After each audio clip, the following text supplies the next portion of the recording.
മനുഷ്യൻ്റെ ഗായക സംഘത്തിൻ്റെ ഗാന ശുശ്രൂഷ ആരംഭിക്കുകയാണ്. നമുക്ക് പ്രാർത്ഥനയോടുകൂടെ ആയിരിക്കാം. പുറത്ത് നിൽക്കുന്ന എല്ലാവരും അകത്തേക്ക് പ്രവേശിക്കണം കൃത്യമായിട്ട് ഓർമ്മിപ്പിക്കുന്നു. നമുക്ക് പ്രാർത്ഥിക്കാം. വാഗ്ദത്തങ്ങൾ വിശ്വസനും വാക്കുമാറാത്തനുമായ ദൈവമേ, സ്വർഗസ്പിതാവേ, നന്ദിയുടെ ഹൃദയത്തോടെ ഞങ്ങൾ അവിടുത്തെ സ്തുതിക്കുന്നു, സ്തോത്രം ചെയ്യുന്നു. 2025 ഞങ്ങളുടെ സഭയുടെ ആനുവൽ കൺവെൻഷനിൽ കർത്താവേ, അവിടുത്തെ സാന്നിധ്യം എഴുന്നള്ളിയിരിക്കുന്ന ദൈവകൃപയ്ക്കായിട്ട് സ്തോത്രം. അവിടുന്ന് നെടുകയും കുറുകയും നടക്കുന്ന ദൈവമായിരിക്കാൻ സ്തോത്രം. സന്നിധാന ബോധത്തോടായിരിക്കാൻ ദൈവകൃപ വ്യാപരിക്കണമേ എന്ന് പ്രാർത്ഥിക്കുന്നു.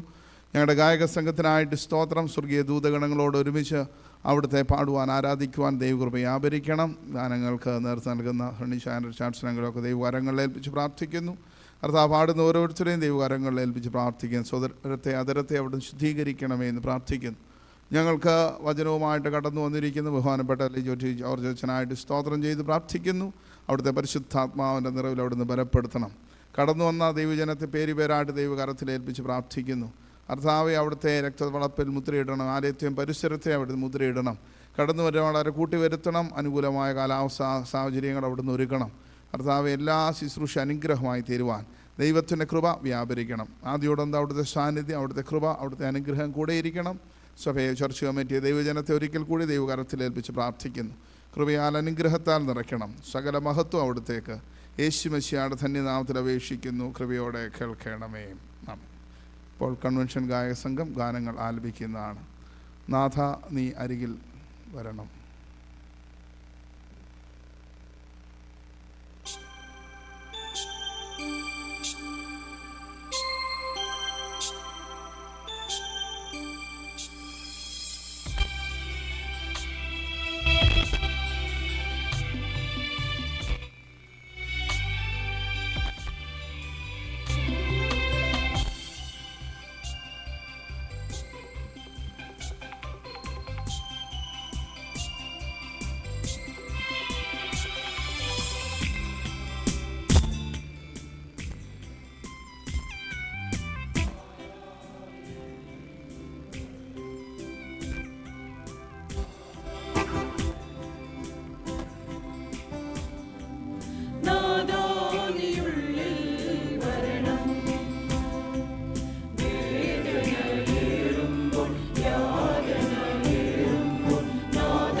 കൺവെൻഷൻ പാട്ടുപുസ്തകത്തിലെ 6ാമത്തെ ഗാനം ഈ വർഷത്തെ പുതിയ ഗാനങ്ങളിലൊന്നാണ്.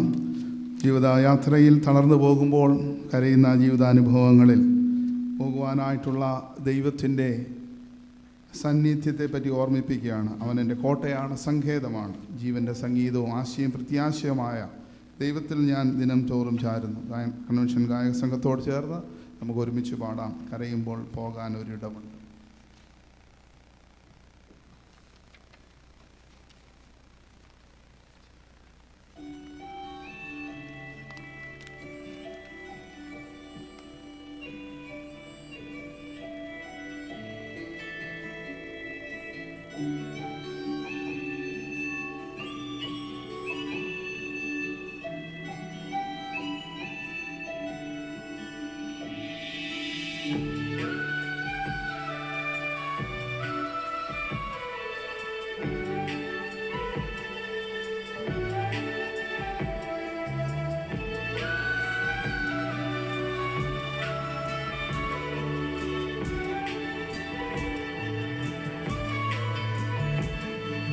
കരയുമ്പോൾ പോകാനൊരിടമുണ്ട്, ഞാൻ തളരുമ്പോൾ താങ്ങാനൊരു കരമുണ്ട്. കഥനങ്ങളിൽ എൻ സഹനങ്ങളിൽ കരുതുന്ന സ്നേഹപിതാവാണവൻ. കരയുമ്പോൾ പോകാനൊരിടമുണ്ട്, ഞാൻ തളരുമ്പോൾ താങ്ങാനൊരു കരമുണ്ട്. കഥനങ്ങളിൽ എൻ സഹനങ്ങളിൽ കരുതുന്ന സ്നേഹപിതാവാണവൻ. അവനൻ കോട്ടയും സങ്കേതവും, അവനൻ ജീവന്റെ സംഗീതവും, അവനൻ ആശയും പ്രത്യാശയും, അവന് ഞാൻ ദിനം ചാരിടുന്നു. കരുതുന്ന സ്നേഹപിതാവാണവൻ.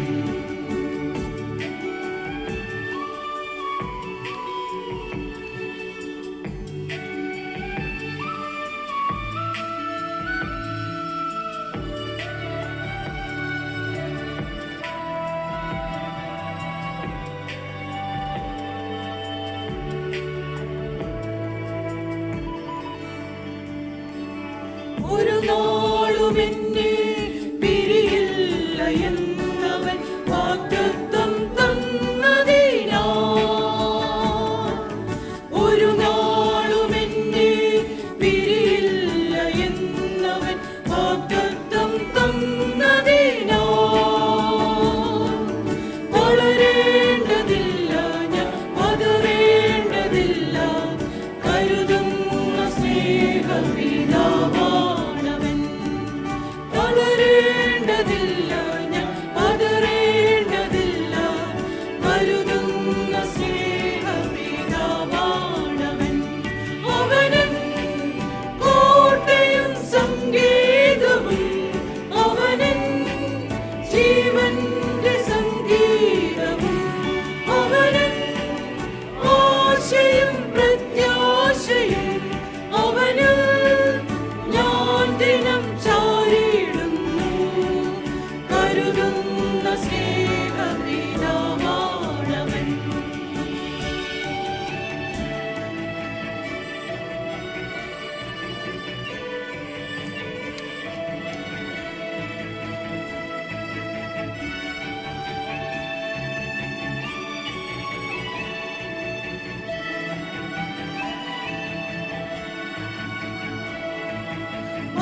മധുരാന്നമാകും വചനങ്ങളാലൻ കഥനങ്ങൾ മായ്ക്കുന്നവൻ. മധുരാന്നമാകും വചനങ്ങളാലൻ കഥനങ്ങൾ മായ്ക്കുന്നവൻ.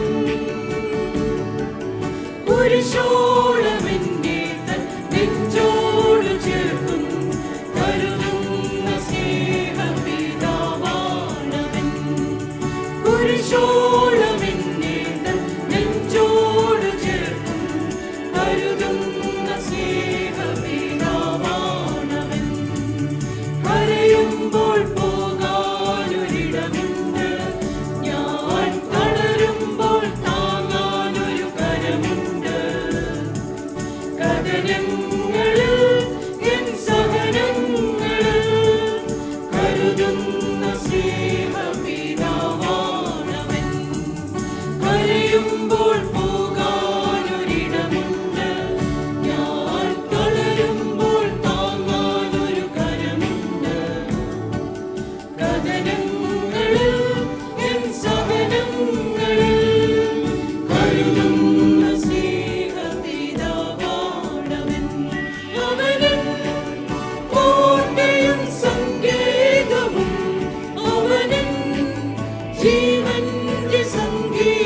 ഭയപ്പെടേണ്ട, ഞാൻ നിന്നോട് കൂടെയുണ്ട്. ഇസ്രായേലെ, ഞാൻ നിന്നെ പേർ ചൊല്ലി വിളിച്ചിരിക്കുന്നു.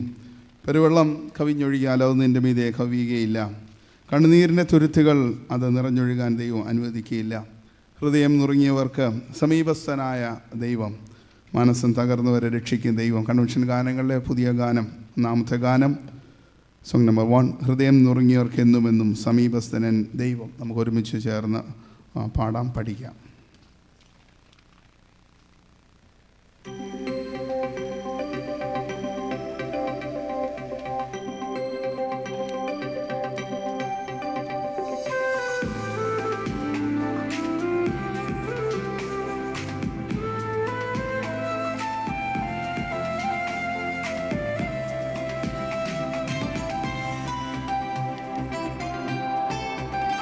ഹൃദയം നുറുങ്ങിയോർക്കെന്നുമെന്നും സമീപസ്ഥൻ എൻ ദൈവം. മനസ്സം തകർന്നവരെ രക്ഷിക്കും സർവശക്തൻ എൻ ദൈവം. ഹൃദയം നുറുങ്ങിയോർക്കെന്നുമെന്നും സമീപസ്ഥൻ എൻ ദൈവം. മനസ്സം സർവശക്തൻ എൻ ദൈവം. വിളിക്കേട്ടിടും വേദമാറ്റിടും സർവഭീതിയും നീക്കിടും. അവനേക ആശ്വാസമേ, അവനേക ദൈവവുമേ, അവനേക ആശ്വാസമേ, അവനേക ദൈവവുമേ.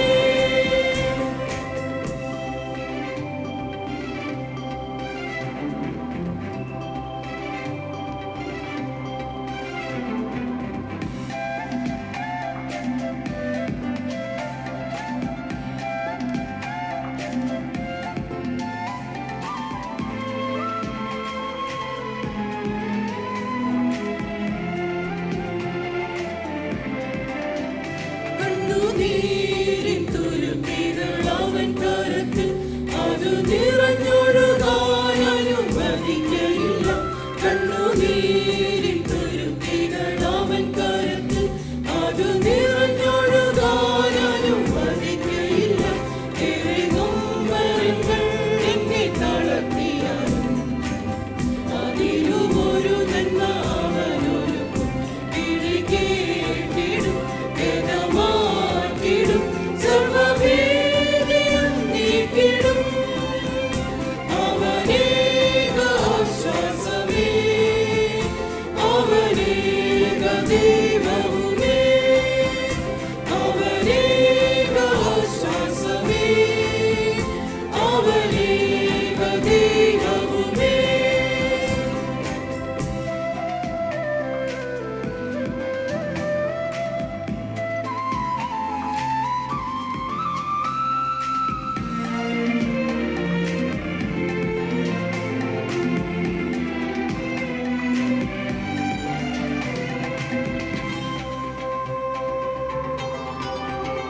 പെരുവെള്ളമിരച്ചെന്നോടടുത്തെന്നാലും നീരെ കവിഞ്ഞൊഴുകാൻ അനുവദിക്കയില്ല.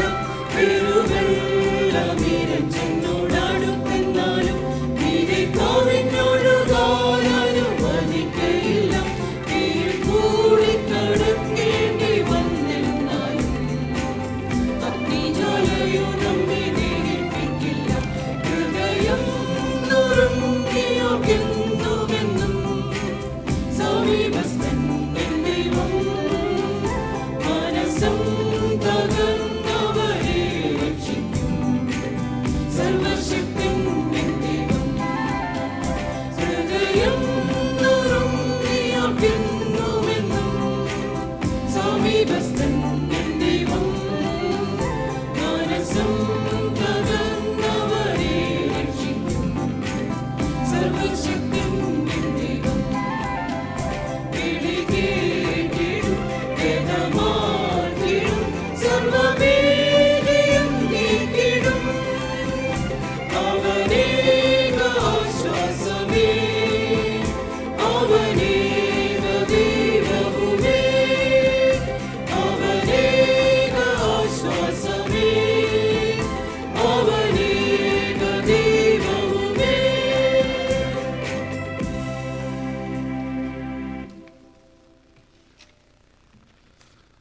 അധ്വാനിക്കുന്നവരും ഭാരം ചുമക്കുന്നവരുമായുള്ളവരെ എല്ലാവരും എൻ്റെ അടുക്കൽ വരുവിൻ, ഞാൻ നിങ്ങളെ ആശ്വസിപ്പിക്കും എന്നറിയിച്ച ദൈവം, നിൻ്റെ ഭാരം എത്ര വലിയതായിരുന്നാലും ചുമട് എത്ര കഠിനമായിരുന്നാലും നിന്നെ താങ്ങി വഴി നടത്തുന്ന ദൈവം, നമ്മുടെ സൃഷ്ടിതാവായ ദൈവം, നമ്മെ പരിപാലിക്കുന്ന ദൈവം, നമ്മെ കരുതുന്ന ദൈവം, ആ ദൈവത്തിൻ്റെ കൃപയിൽ ആശ്രയിച്ചുകൊണ്ട് നമുക്ക് ഈ വർഷത്തെ ഒരു പുതിയ ഗാനം ഒരുമിച്ച് ചേർന്ന് പാടാം. Song number 7.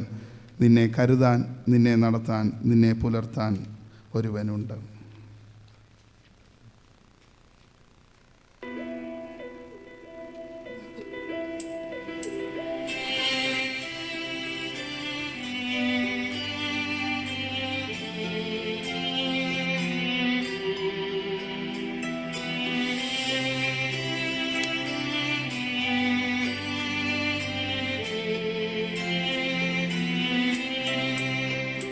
നിന്നെ കരുതാൻ, നിന്നെ നടത്താൻ, നിന്നെ പുലർത്താൻ ഒരുവനുണ്ട്. നിന്നെ കരുതാൻ, നിന്നെ നടത്താൻ, നിന്നെ പുലർത്താൻ ഒരുവനുണ്ട്. നിന്റെ ഭാരം വലിയതോ, നിന്റെ ചുമട് കഠിനമോ, നിന്റെ ഭാരം വലിയതോ, നിന്റെ ചുമട് കഠിനമോ, നിന്നെ താങ്ങുവാൻ കരങ്ങളുണ്ട്, നിന്നെ നടത്തുവാൻ വഴികളുണ്ട്. നിന്നെ താങ്ങുവാൻ കരങ്ങളുണ്ട്, നിന്നെ നടത്തുവാൻ വഴികളുണ്ട്. നിന്നെ കരുതാൻ, നിന്നെ നടത്താൻ, നിന്നെ പുലർത്താൻ ഒരുവനുണ്ട്. നിന്നെ കരുതാൻ, നിന്നെ നടത്താൻ, നിന്നെ പുലർത്താൻ ഒരുവനുണ്ട്.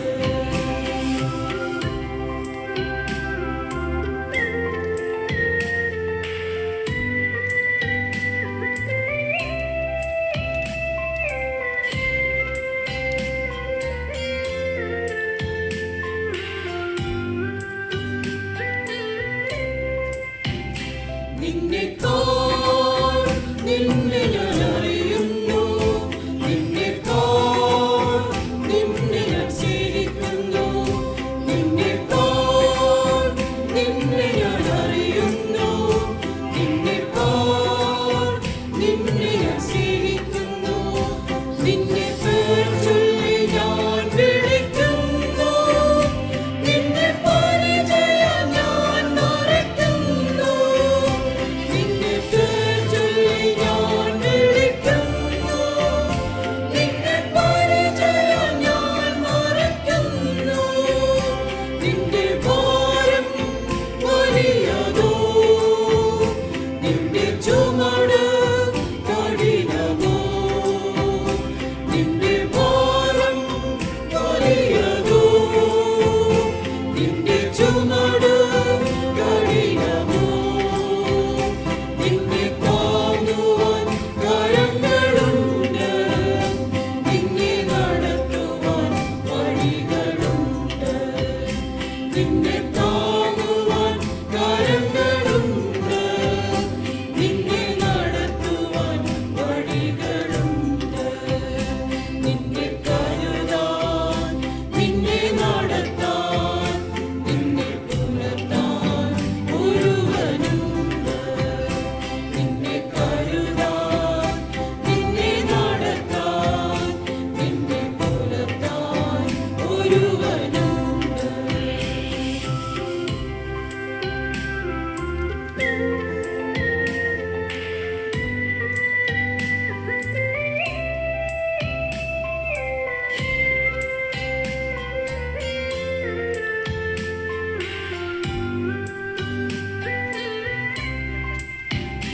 നിന്റെ വൈരികൾ ഏറെ പെരുകുമ്പോൾ, നിന്റെ രോഗങ്ങൾ ഏറ്റമലട്ടുമ്പോൾ, നിന്റെ വൈരികൾ ഏറെ പെരുകുമ്പോൾ, നിന്റെ രോഗങ്ങൾ ഏറ്റമലട്ടുമ്പോൾ, നിനക്കായി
ക്രിസ്തുയേശുവിൽ നമ്മളെ സകല ആത്മീയ അനുഗ്രഹങ്ങളാലും വഴി നടത്തുന്ന ദൈവത്തിന് നന്ദി ഹൃദയത്തോടെ സ്തോത്രം ചെയ്യാം. കുരുരുൾ താഴ്വരയിലും മരണനിഴൽ താഴ്വരയിലും വഴിയറിയാതെ ജീവിതയാത്രയിലും നേർവഴി കാട്ടി വഴി നടത്തുന്ന ദൈവം. നമുക്കെല്ലാവർക്കും അറിയാവുന്ന പാട്ട്, സോങ് നമ്പർ 14, എത്ര അതിശയം അതിശയമേ വഴി നടത്തുന്ന അതിശയമേ, എന്നെ യേശു മഹേശൻ വഴി നടത്തും എന്നെ ദിവസവും അതിശയമായി. നമുക്കറിയാവുന്ന പാട്ടാണല്ലോ. ഒരുമിച്ച് ചേർന്ന് കരങ്ങളെ അടിച്ച് പാടാം. എത്ര അതിശയം അതിശയമേ.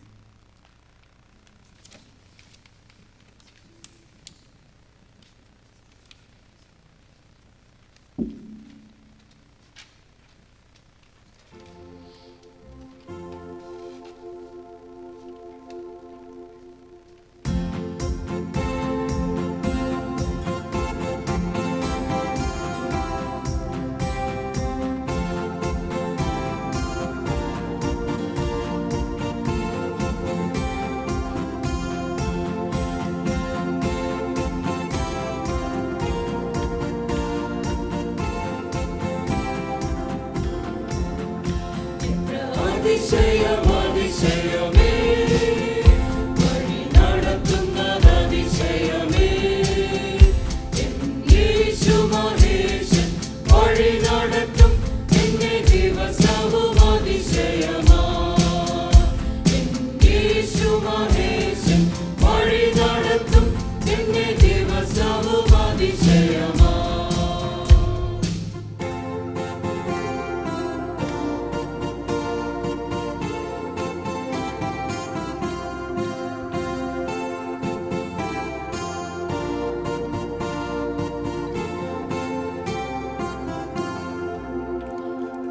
വഴിയറിയാതെ ഞാൻ അലയുമ്പോൾ നേർവഴി കാട്ടിടുമെന്റെ പ്രിയൻ. കാലിടറി ഞാൻ വീഴുമ്പോൾ കരങ്ങളിൽ താങ്ങിടുമേ. വഴിയറിയാതെ ഞാൻ അലയുമ്പോൾ നേർവഴി കാട്ടിടുമെന്റെ പ്രിയൻ. കാലിടറി ഞാൻ വീഴുമ്പോൾ കരങ്ങളിൽ താങ്ങിടുമേ. ജീവിതപാതയിലൂടെ ജീവിതയാത്രയിലെന്നെ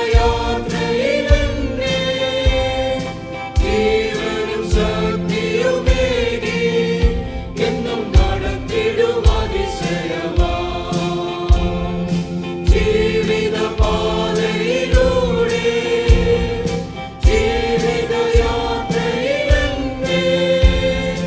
ജീവനും ശക്തിയുമേകി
ദൈവത്തിൻ്റെ അതിപരിശുദ്ധമായ നാം വാഴ്ത്തപ്പെടുമാറാകട്ടെ. നമ്മുടെ കൺവെൻഷൻ്റെ 2ാം രാത്രിയിൽ നമുക്ക് ഒരുമിച്ച് ദൈവത്തെ സ്തുതിക്കുവാൻ, ഗായക സംഘത്തോട് ഒരുമിച്ച് ഗാനങ്ങൾ ആലപിക്കുവാൻ ദൈവം നമ്മെ ബലപ്പെടുത്തിയല്ലോ. തുടർന്ന് നമ്മൾ പ്രാർത്ഥനയ്ക്കായിട്ട് സമയം വേർതിരിക്കുകയാണ്. മധ്യസ്ഥ പ്രാർത്ഥനയ്ക്കായിട്ട് ഏറ്റവും ആദരണീയനായ ജോർജ് പൊയ്കേരങ്ങളിനെ സ്വാഗതം ചെയ്യുന്നു. പ്രാർത്ഥനയോടുകൂടെ ആയിരിക്കാം. നമ്മുടെ വചന ശുശ്രൂഷ അനുഗ്രഹമായി തീരുവാൻ ദൈവത്തിൻ്റെ കൃപയാപരിക്കട്ടെ. ലജു അച്ഛനെ കുടുംബമായിട്ട് പ്രത്യേകിച്ച് നമുക്ക് പ്രാർത്ഥന ഓർക്കാം. കടന്നു വന്ന എല്ലാവരെയും ദൈവസന്നിധിയിൽ സമർപ്പിച്ച് നമുക്ക് പ്രാർത്ഥിക്കാം. ദൈവത്തിൻ്റെ കൃപ തുടർന്നുള്ള നിമിഷങ്ങൾ ധാരാളമായിട്ട് വ്യാപരിക്കട്ടെ. നമുക്ക് പ്രാർത്ഥനയോടുകൂടെ ദൈവസന്നിധിയിലായി.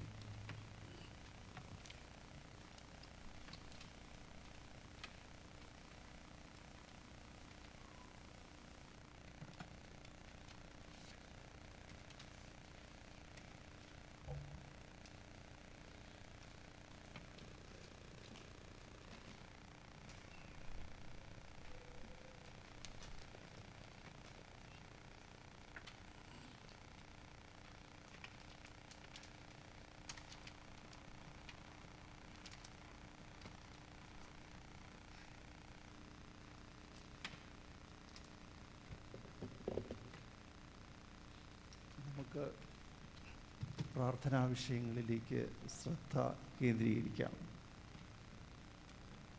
നമ്മുടെ വാർഷിക സുവിശേഷ യോഗത്തിൻ്റെ 2ാം ദിവസമായ ഇന്ന് ഈ ദേവാലയത്തിലേക്ക് കൂടുതൽ ഗാഠമായി വചനം ശ്രവിക്കുന്നതിനും ധ്യാനിക്കുന്നതിനും ഗ്രഹിക്കുന്നതിനുമായി കടന്നു വന്ന് ജീവിത വഴികളെ പുതിയ വെളിച്ചത്തിൽ നയിക്കപ്പെടുവാൻ ഇച്ഛിക്കുന്ന സഭാവിശ്വാസികളായി നമുക്ക് ദൈവത്തിന് സ്തോത്രം ചെയ്യാം. പോയ ദിവസത്തിൻ്റെ വചനം പകർന്നു നൽകിയ ജ്ഞാനത്തിനായി ദൈവത്തിന് നന്ദി കരയേറ്റാം. പരിശുദ്ധാത്മാ സാന്നിധ്യം തുടർന്നും ഞങ്ങളുടെ ഇടയിൽ ഉണ്ടായിരിക്കണമേ. ദൈവവചന വ്യാഖ്യാനത്തിനും അതിൻ്റെ സാധ്യതകൾക്കുമായി നമുക്ക് കാതോർക്കാം. നമ്മുടെ വിശ്വാസത്തിൻ്റെ ലക്ഷ്യങ്ങൾക്കായി ഒരുമനപ്പെട്ട് ചിന്തിക്കുന്നതിനും പ്രവർത്തിക്കുന്നതിനും ഉന്നതങ്ങളിൽ വസിക്കുന്ന ദൈവം നമ്മെ സഹായിക്കട്ടെ. വചനം വ്യാഖ്യാനിക്കുന്ന ബഹുമാനപ്പെട്ട ലിജോ അച്ഛനായി പ്രാർത്ഥിക്കാം. ദൈവത്തിൻ്റെ മനുഷ്യാവതാരത്തെ, വചനം മാംസമായി തീർന്ന അത്ഭുത പ്രക്രിയയെപ്പറ്റി, പ്രവാചകന്മാരുടെയും സുവിശേഷത്തിൻ്റെയും ദൈവിക മർമ്മങ്ങളെ തൊട്ടറിഞ്ഞ് വ്യാഖ്യാനിക്കുന്ന അവിടുത്തെ ദാസനെ അനുഗ്രഹിക്കണമേ. ദൈവികാനന്ദത്തിൻ്റെ ന്യായത്തെപ്പറ്റിയും വിശുദ്ധ സ്നാനത്തിൻ്റെ ഗൂഢ സത്യങ്ങളെ വചനബലത്താൽ വ്യാഖ്യാനിച്ചത് നാം കേൾക്കുകയും ഗ്രഹിക്കുകയും ചെയ്തുവല്ലോ. ഉന്നത പഠനത്തിൻ്റെ ഭാഗമായി കേരളത്തിലേക്ക് പോയിരിക്കുന്ന കൊച്ചമ്മയെ ദൈവകരങ്ങളിൽ പാലിക്കുന്നതിനായി നമുക്ക് പ്രാർത്ഥിക്കാം. രജീവച്ചനും കുടുംബത്തിനുമായി പ്രാർത്ഥിക്കാം. ഈ നഗരത്തിലെ നമ്മുടെ സഭയ്ക്കായി അദ്ദേഹം നൽകുന്ന നേതൃത്വത്തിനായും സഭാജനങ്ങളോടുള്ള കരുതലിനും സ്നേഹത്തിനുമായി നമുക്ക് നന്ദി കരയേറ്റാം. വരും ദിനങ്ങളിലും അവിടുത്തെ പരിശുദ്ധാത്മാവിനാൽ ശക്തീകരിക്കുകയും ദൈവജ്ഞാനത്തിൽ ബലപ്പെടുത്തുകയും ചെയ്യണമേ. സഭയുടെ കമ്മിറ്റിയും സ്ത്രീജന സഖ്യം, ആത്മായ സംഘടന, സൺഡേ സ്കൂൾ, യുവജന സഖ്യം എന്നിവയെയും പ്രാർത്ഥനയിൽ ഓർക്കാം. കൺവെൻഷൻ ഗായക സംഘത്തെ പ്രത്യേകാൽ ഓർക്കാം. ഹൃദ്യവും ശ്രുതിമധുരവും ഭക്തിനിർഭരവുമായ ഗാനങ്ങൾ ആലപിച്ച് ഈ സുവിശേഷ യോഗത്തെ സ്വർഗീയവും വിശുദ്ധവുമായ നിമിഷങ്ങളിലേക്ക് എടുത്തുയർത്തുന്ന ഗായക സംഘത്തിനായി നമുക്ക് ദൈവത്തെ സ്തുതിക്കാം. ഗാനങ്ങൾ കേൾക്കുന്ന നമ്മുടെ മനസ്സുകളിൽ വിശ്വാസത്തെ പ്രതിഫലിപ്പിക്കുകയും ഹൃദയങ്ങളെ തൊടുന്ന ഐക്യത്തിൻ്റെയും നന്ദിയുടെയും ഭക്തിയുടെയും സന്ദേശങ്ങൾ ഉയർത്തുന്ന ഈ ഗാനങ്ങൾക്കായി നമുക്ക് ദൈവത്തിന് സ്തോത്രം ചെയ്യാം.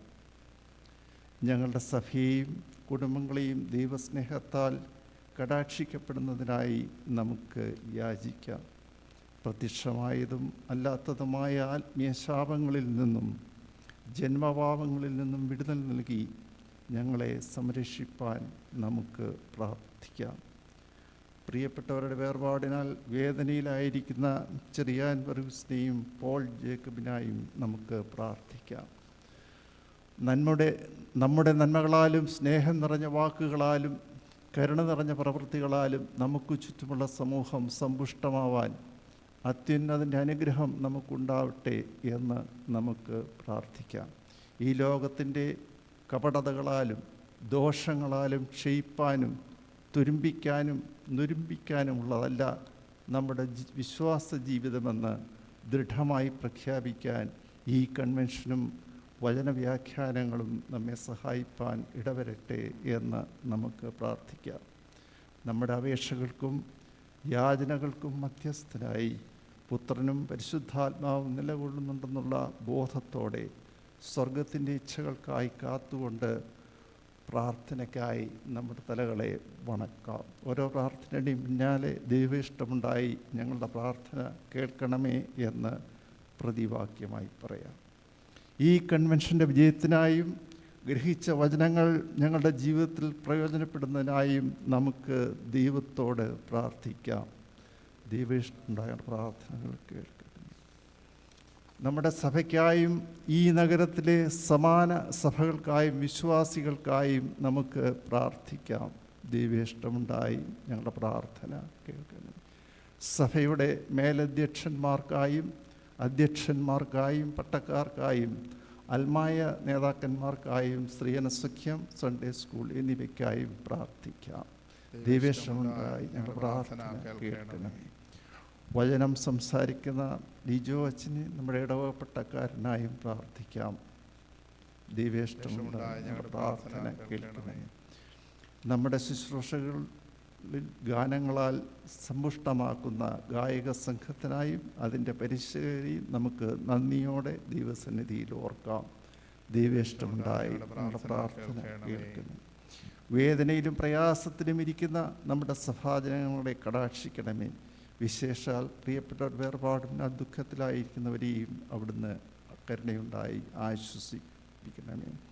ദൈവേഷ്ടമുണ്ടായി ഞങ്ങളുടെ പ്രാർത്ഥന കേൾക്കണമേ. ഞങ്ങളുടെ പ്രാർത്ഥനകൾ കേട്ടതിനായി സ്തോത്രം. കൃപയുണ്ടായി ഞങ്ങളുടെ പ്രാർത്ഥനകൾക്ക് ഉത്തരം അരുളയണമേ. പുത്രൻ്റെ നാമത്തിൽ ചോദിക്കുന്നു, അങ്ങേക്ക് ഹിതകരമായിരിക്കണമേ. ദൈവം നമ്മെ അനുഗ്രഹിക്കട്ടെ.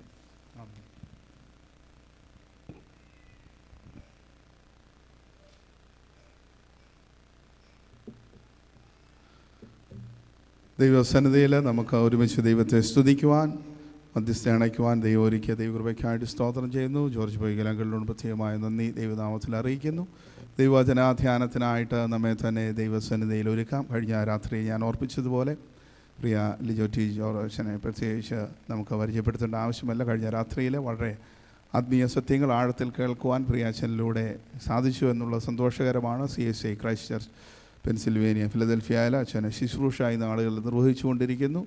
അച്ഛനും കൊച്ചമ്മയെ ഒരുമിച്ച് ശുശ്രൂഷ നിർവഹിച്ചുകൊണ്ടിരിക്കുന്നു. കൊച്ചമ്മ ഉപരിപഠനത്തിനായിട്ട് നാട്ടിലേക്ക് പോയിരിക്കുകയാണ്. അച്ഛനെ പ്രത്യേകമായിട്ട് പ്രാർത്ഥനയിൽ നമുക്ക് ഓർക്കാം. ഇന്നത്തെ വചന ശുശ്രൂഷ അനുഗ്രഹമായി തീരട്ടെ എന്ന് പ്രാർത്ഥിക്കുന്നു.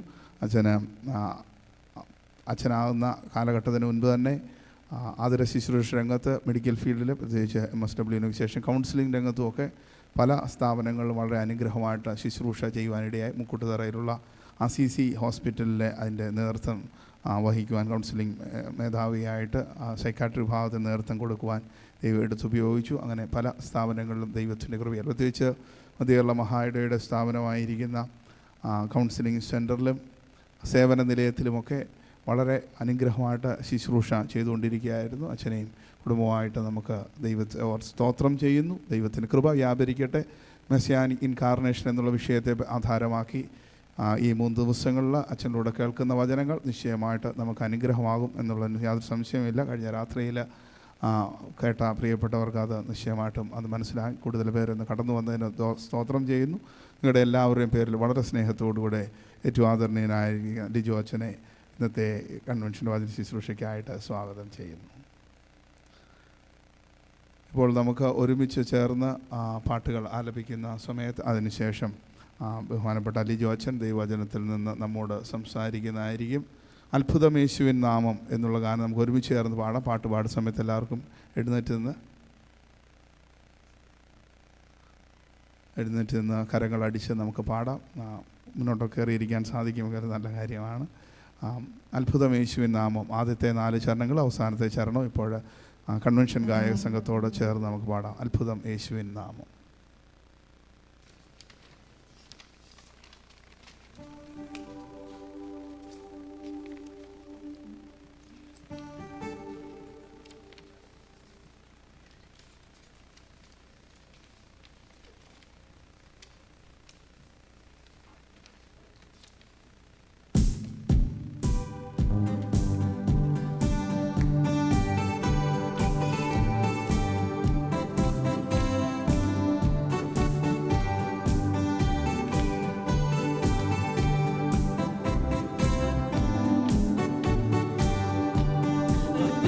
യേശുവിൻ നാമം ഈ ഭൂമിയിലെങ്ങും ഉയർത്തിടാം. അത്ഭുതം യേശുവിൻ നാമം ഈ ഭൂമിയിലെങ്ങും ഉയർത്തിടാം. എല്ലാവരും ഏകമായി കൂടി സന്തോഷമായി ആരാധിക്കാം. എല്ലാവരും ഏകമായി കൂടി സന്തോഷമായി ആരാധിക്കാം.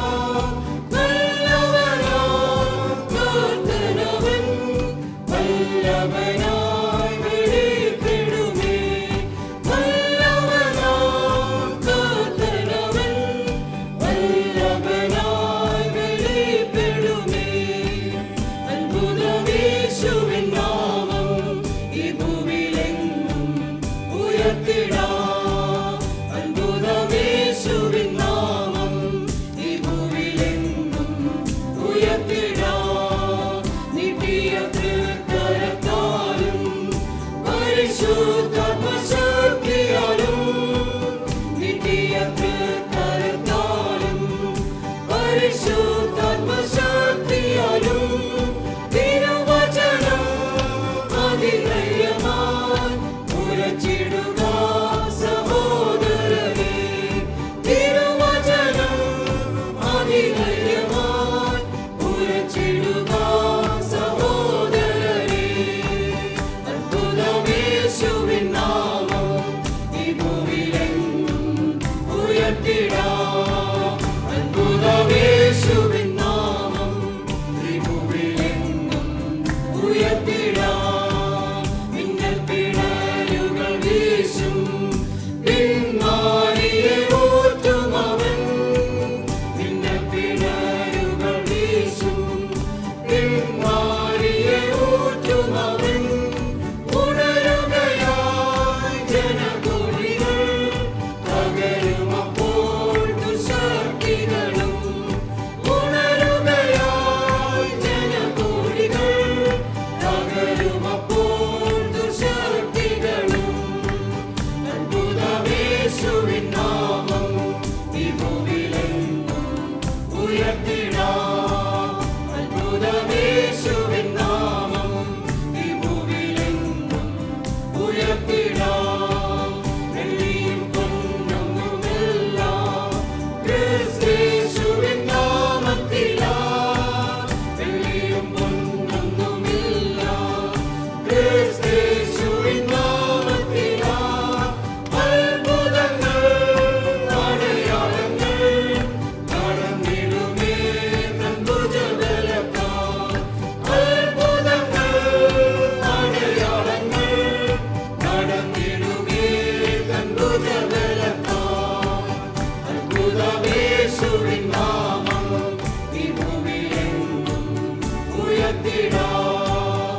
അത്ഭുതം യേശുവിൻ നാമം ഈ ഭൂമിയിലെങ്ങും ഉയർത്തിടാം. നിന്ദിത പാത്രമായി മേവാൻ നമ്മെ നായകൻ കൈവിടുമോ? നിന്ദിത പാത്രമായി മേവാൻ നമ്മെ നായകൻ കൈവിടുമോ? എഴുന്നേറ്റു നാം അണിനിരളുക, തിരുക്കരങ്ങൾ നമ്മോടിരിക്കും.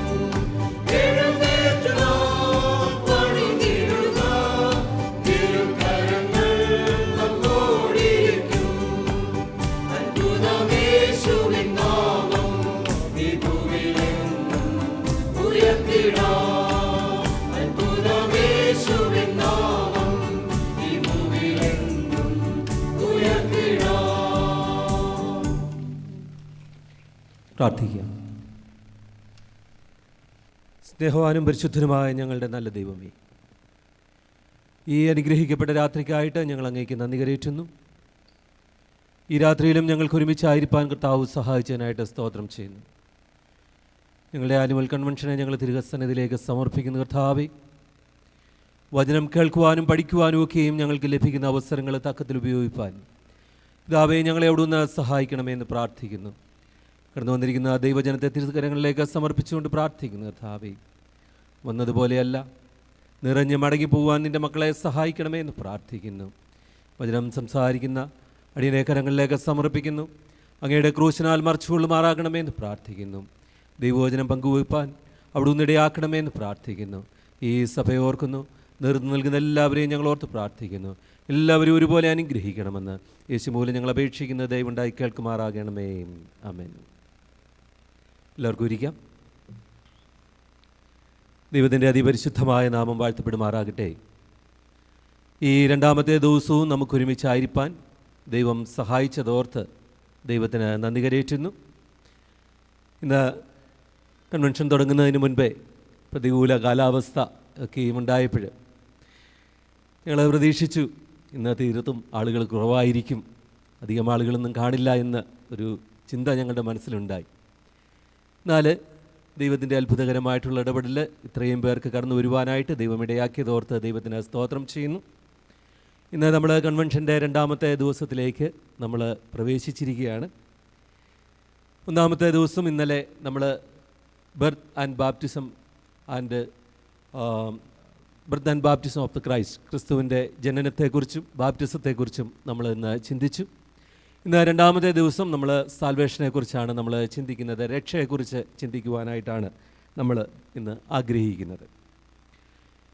കർത്താവിൻ്റെ ഈ ഭൂമിയിലേക്കുള്ള വരവിൻ്റെ ഒരു ഉദ്ദേശമായിരുന്നു രക്ഷ അല്ലെങ്കിൽ സാൽവേഷൻ എന്നുള്ളത്. അപ്പോൾ സാൽവേഷൻ നമ്മുടെ ജീവിതത്തിന് പ്രകാരം ആവശ്യമാണ് എന്ന് ചിന്തിക്കുവാനായിട്ടാണ് ഞാൻ ആഗ്രഹിക്കുന്നത്.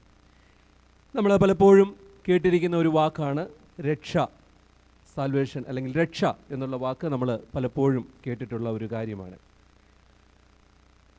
നമ്മൾ ഒരു അപകടത്തിൽ നിന്നോ രോഗത്തിൽ നിന്നോ കഷ്ടത്തിൽ നിന്നോ ഒക്കെയും ഒരു വിടുതൽ പ്രാപിക്കുമ്പോൾ നമ്മൾ പറയുന്ന ഒരു കാര്യമാണ് നമ്മൾ രക്ഷപ്പെട്ടിരിക്കുന്നത്, അല്ലെങ്കിൽ നമ്മൾ ജനറലായിട്ട് പറയുന്ന ഒരു കാര്യമാണ് ഈ രക്ഷ എന്നുള്ളത്. അതായത് നമ്മൾ ഒരു അപകടം സംഭവിക്കുമ്പോൾ, അല്ലെങ്കിൽ ഒരാൾക്കൊരു അപകടം സംഭവിക്കുമ്പോൾ നമ്മൾ പറയും അത്ഭുതകരമായിട്ട് രക്ഷപ്പെട്ടു.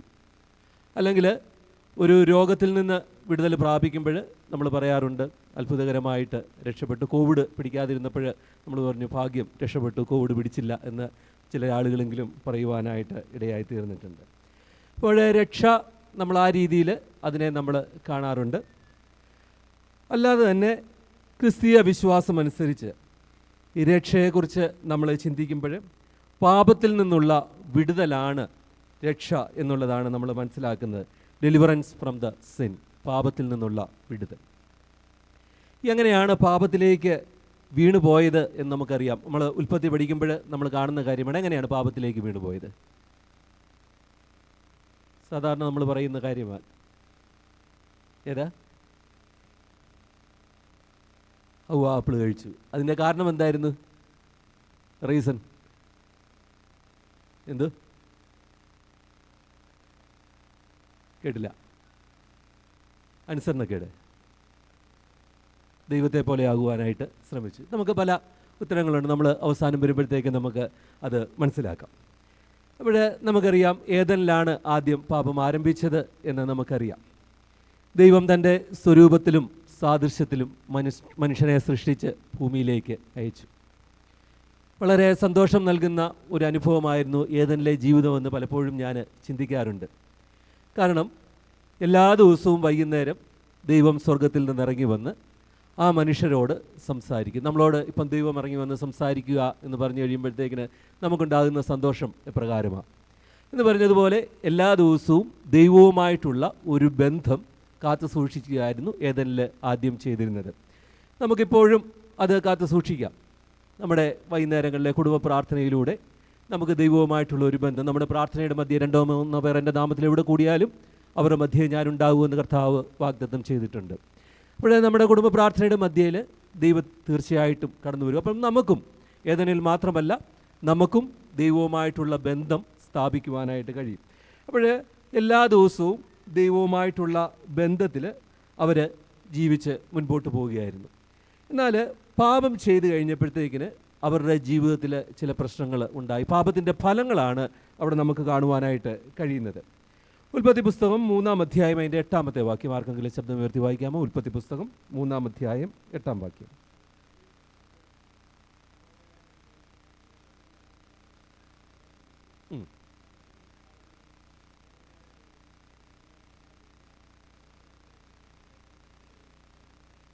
അപ്പോൾ ഒന്നാമത് നമ്മൾ കാണുന്നത് ദൈവത്തിൽ നിന്നും ഒളിച്ചതായിട്ടാണ് നമുക്ക് കാണുവാനായിട്ട് കഴിയുന്നത്. Hide from the presence of God എന്നുള്ളതാണ്. ദൈവത്തിൻ്റെ സാന്നിധ്യത്തിൽ നിന്നും അവർ ഓടി ഒളിച്ചതായിട്ടാണ് കാണുവാനായിട്ട് കഴിയുന്നത്. അപ്പോൾ പാപം ഭൂമിയിലേക്ക് കടന്നു വന്നപ്പോൾ ദൈവിക സ്നേഹം നഷ്ടപ്പെട്ടുകൊണ്ട് ഓടി ഒളിക്കുന്ന മനുഷ്യനെ നമുക്ക് കാണുവാനായിട്ട് കഴിയും.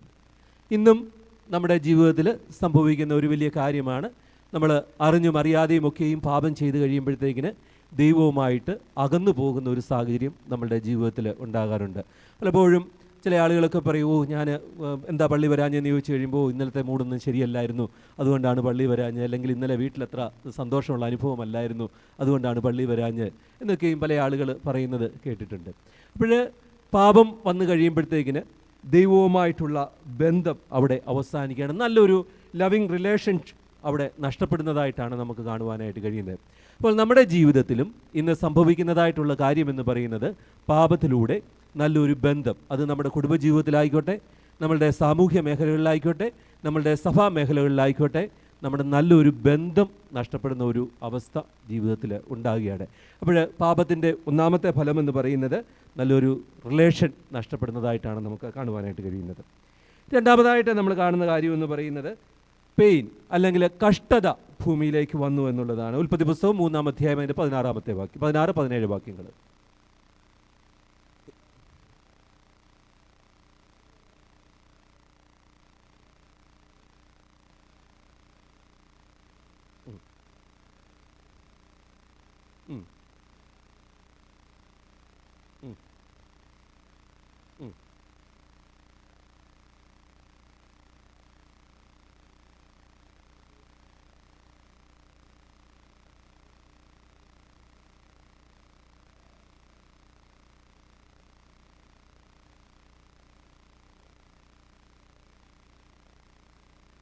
കഴിക്കും. മതി.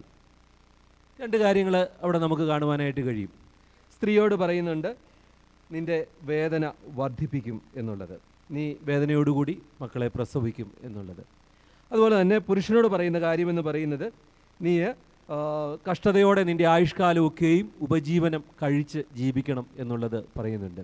അതുപോലെ ഏദനിൽ വളരെ സുഖകരമായിട്ട് ജീവിച്ചിരുന്ന ആദിമ മനുഷ്യൻ പാപത്തിലേക്ക് വീണ് കഴിഞ്ഞപ്പോഴത്തേക്കിന് അവൻ്റെ ജീവിതത്തിൽ വേദനയും കഷ്ടപ്പാടും ആരംഭിച്ചതായിട്ട് നമുക്ക് കാണുവാനായിട്ട് കഴിയും. അപ്പോൾ പാപത്തിൻ്റെ ഒരു ഫലമാണ് ഈ പെയിൻ എന്നുള്ളത്, അല്ലെങ്കിൽ വേദനയും കഷ്ടപ്പാടും എന്നുള്ളതാണ് നമുക്ക് കാണുവാനായിട്ട് കഴിയുന്നത്. പലപ്പോഴും ഇന്ന് നമ്മൾ ആ ഒരു ഘട്ടത്തിലൂടെയാണ് കടന്നു പോകുന്നത്. രോഗത്തിൻ്റെ അവസ്ഥയിലൂടെ കടന്നു പോകുന്ന ആളുകൾ അനേകരുണ്ട്. രോഗവും കഷ്ടപ്പാടും ഭൂമിയിലേക്ക് വന്നു. അതുപോലെ തന്നെ മാനസിക പ്രയാസങ്ങൾ അനുഭവിക്കുന്നവരുണ്ട്. നാളെക്കുറിച്ച് ഓർത്ത് ആകുല ആങ്സൈറ്റി അനുഭവിക്കുന്ന അനേകരുണ്ട്. മക്കളെക്കുറിച്ച് ഓർത്ത് ഭാരപ്പെടുന്നവരുണ്ട്. അങ്ങനെ അനേക വേദനകൾ നമ്മളുടെ ജീവിതത്തിലേക്ക് കടന്നു വരികയാണ് നമ്മുടെ പാപത്തിൻ്റെ അനന്തരഫലമായിട്ട്. ഇപ്പോൾ പാപത്തിൽ നിന്നൊരു മോചനം പ്രാപിക്കുന്നുവെങ്കിൽ തീർച്ചയായിട്ടും അതിൽ നിന്ന് നമുക്കൊരു വിടുതൽ പ്രാപിക്കുവാനായിട്ട് കഴിയും എന്നുള്ളതാണ് തിരുവചനത്തിലൂടെ നമ്മൾ മനസ്സിലാക്കുന്നത്. പിന്നെ മൂന്നാമതായിട്ട് നമ്മൾ കാണുവാനായിട്ട് കഴിയുന്നത് നത്തിങ് ബ്രിങ്സ് സാറ്റിസ്ഫാക്ഷൻ എന്നുള്ളതാണ്. ഒന്നിനും ഒരു തൃപ്തി ലഭിക്കുന്നില്ല എന്നുള്ളതാണ്. കയീൻ്റെയും ഹാബേലിൻ്റെയും ജീവിതം നമുക്കറിയാം.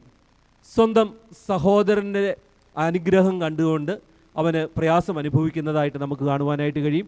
അതിൻ്റെ അനന്തരഫലമായിട്ട് കുലപാതകം വരെയും നടക്കുന്നതായിട്ട് വേദപുസ്തകത്തിൽ നമുക്ക് കാണുവാനായിട്ട് കഴിയും.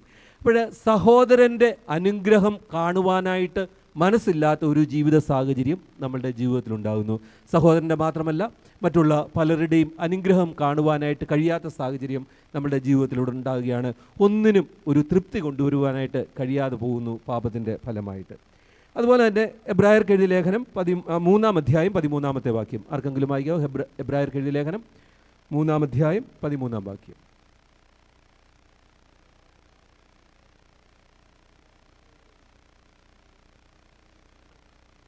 മതി അത്രയും പറഞ്ഞാൽ മതി. നിങ്ങളാരും പാപത്തിൻ്റെ ചതിയാൽ കഠിനപ്പെടാതിരിക്കേണ്ടതിന്. അപ്പോൾ പാപത്തിൻ്റെ 4-ാമത്തെ അനന്തരഫലമാണ് ഹാർഡ്നെസ് ഓഫ് മൈൻഡ് എന്നുള്ളത്. ഹൃദയ കാഠിന്യം മനുഷ്യൻ്റെ ജീവിതത്തിലുണ്ടായത് ഈ പാപത്തിൻ്റെ ഫലമാണ് എന്നുള്ളതാണ്. ഇന്ന് മനുഷ്യൻ്റെ ക്രൂരതകളൊക്കെയും നമ്മൾ ഇന്ന് സോഷ്യൽ മീഡിയകൾ ധാരാളം ഉള്ളതുകൊണ്ട് നമുക്ക് കാണുവാനായിട്ട് കഴിയും മനുഷ്യൻ്റെ ക്രൂരതകൾ എപ്രകാരമാണ് എന്നുള്ളത്. രക്തം കണ്ട് അറപ്പ് തീർന്നിരിക്കുന്ന ഒരു മനുഷ്യനെയാണ് നമുക്കിന്ന് കാണുവാനായിട്ട് കഴിയുന്നത്.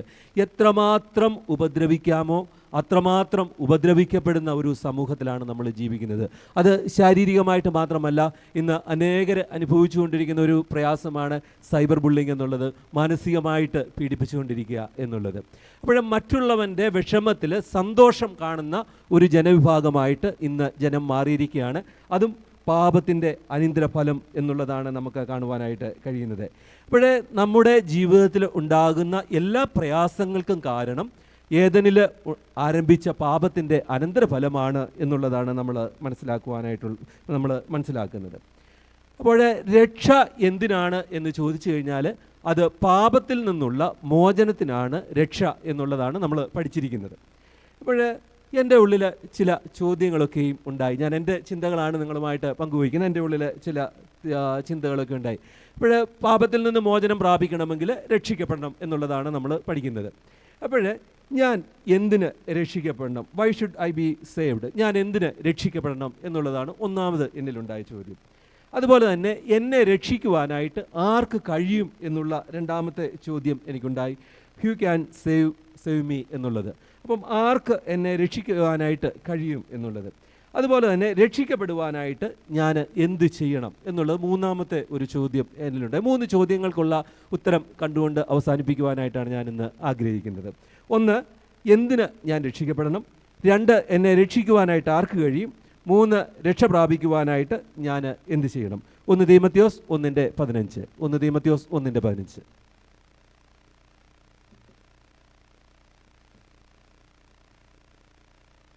ആർക്കെങ്കിലും വായിക്കാം?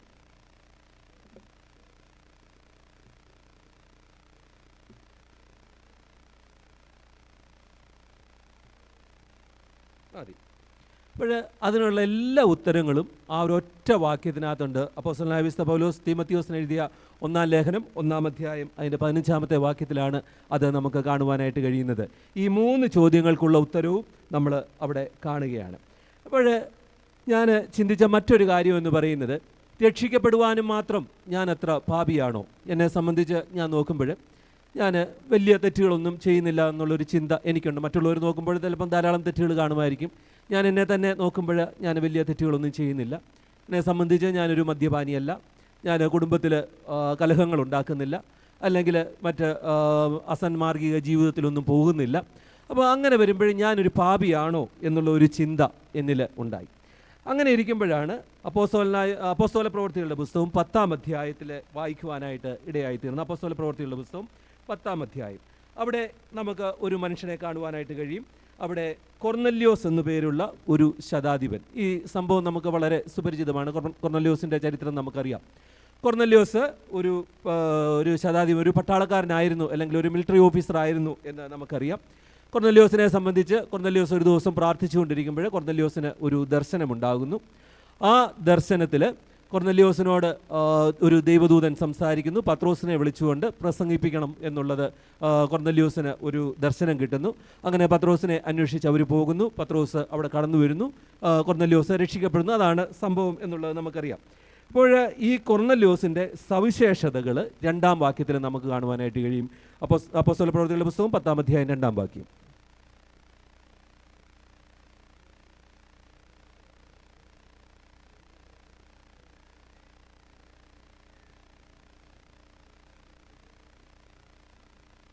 ഈ മനുഷ്യൻ്റെ 4 പ്രത്യേകതകളാണ് അവിടെ നമുക്ക് കാണുവാനായിട്ട് കഴിയുന്നത്.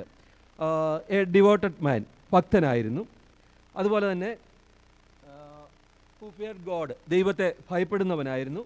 മൂന്നാമതായിട്ട് നമുക്ക് കാണുവാനായിട്ട് കഴിയുന്നത് ഗേവ് ആംസ്, അതായത് ധാരാളം ഇത് കൊടുക്കുന്നതായിരുന്നു, ഓഫർട്രിയൊക്കെയും കൊടുക്കുന്ന ഒരു വ്യക്തിയായിരുന്നു. അതുപോലെ തന്നെ എപ്പോഴും പ്രാർത്ഥിച്ചുകൊണ്ടിരിക്കുന്ന ഒരു വ്യക്തിയായിരുന്നു. ഇപ്പോൾ കൊർന്നല്യോസിനെ വിശേഷിപ്പിക്കുന്ന 4 സവിശേഷതകളാണ്. ഇപ്പോൾ സ്വർഗത്തിൽ പോകണമെന്ന് ആഗ്രഹിക്കുന്ന എനിക്ക് പോലും ഇല്ലാത്ത 4 സവിശേഷതകളാണ് ഈ കൊർന്നല്യോസിൽ ഇവിടെ കാണുവാനായിട്ട് കഴിയുന്നത്. ഈ ഒരു 4 പ്രത്യേകതകളൊക്കെയും പോരെ ഒരു മനുഷ്യന് രക്ഷ പ്രാപിക്കുവാനായിട്ട്? നമ്മളൊന്ന് ചിന്തിക്കേണ്ടത് നല്ലതാണ്. അതുപോലെ തന്നെ അതിൻ്റെ 22-ാമത്തെ വാക്യം കൂടെ.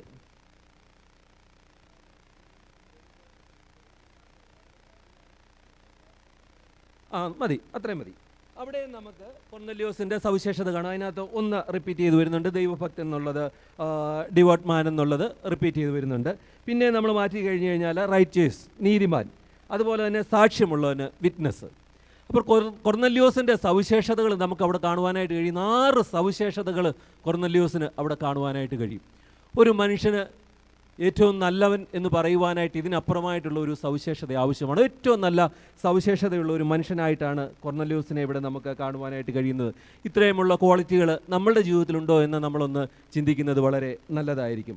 എന്നിരുന്നാലും ഇത്രയും സവിശേഷതകൾ ഉണ്ടായിരുന്നാലും കൊർന്നല്യോസിനോട് ദൈവം പറയുകയാണ്, അല്ലെങ്കിൽ കർത്താവ് പറയുകയാണ്, നീ രക്ഷിക്കപ്പെടണമെന്നുള്ളത്. 11-ാം അധ്യായം അതിൻ്റെ 14-ാമത്തെ വാക്യത്തിൽ അതാണ് പറയുന്നത്, നീ രക്ഷിക്കപ്പെടണം എന്നുള്ളത്.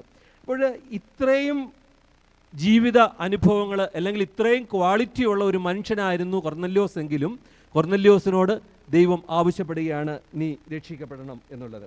അപ്പോൾ ഇത്രമാത്രം ഗുണങ്ങൾ ഉണ്ടെങ്കിലും എന്തിനാണ് കൊർന്നല്യോസ് രക്ഷിക്കപ്പെടേണ്ടത് എന്ന് നമ്മൾ ചിന്തിക്കുമ്പോൾ അതിൻ്റെ 10-ാം അധ്യായം 43-ാമത്തെ വാക്യം. അപ്പോസ്തല പ്രവൃത്തികളുടെ പുസ്തകം 10-ാം അധ്യായം 43-ാമത്തെ വാക്യം.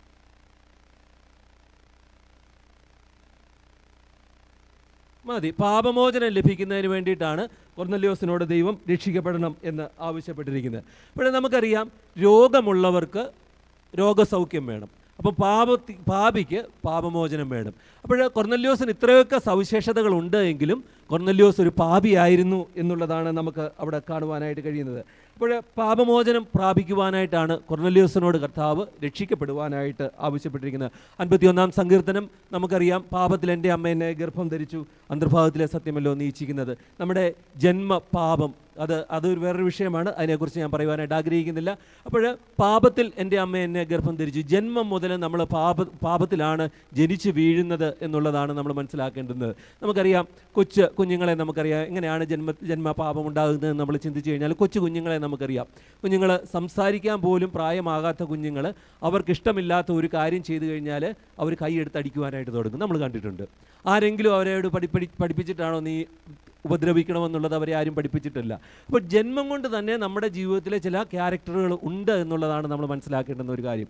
അപ്പോൾ പാപം നമ്മളുടെ ജീവിതത്തിലെ ജന്മം മുതൽ നമ്മളുടെ ജീവിതത്തിലെ പാപമുണ്ട് എന്നുള്ളതാണ് നമ്മൾ മനസ്സിലാക്കുന്നത്. 1 രാജാക്കന്മാരുടെ പുസ്തകം 8-ാം അധ്യായം അതിൻ്റെ 46-ാമത്തെ വാക്യത്തിൽ പറയുന്നത്, പാപം ചെയ്യാത്ത മനുഷ്യൻ ഇല്ലല്ലോ എന്നുള്ളതാണ് അവിടെ നമുക്ക് കാണുവാനായിട്ട് കഴിയുന്നത്.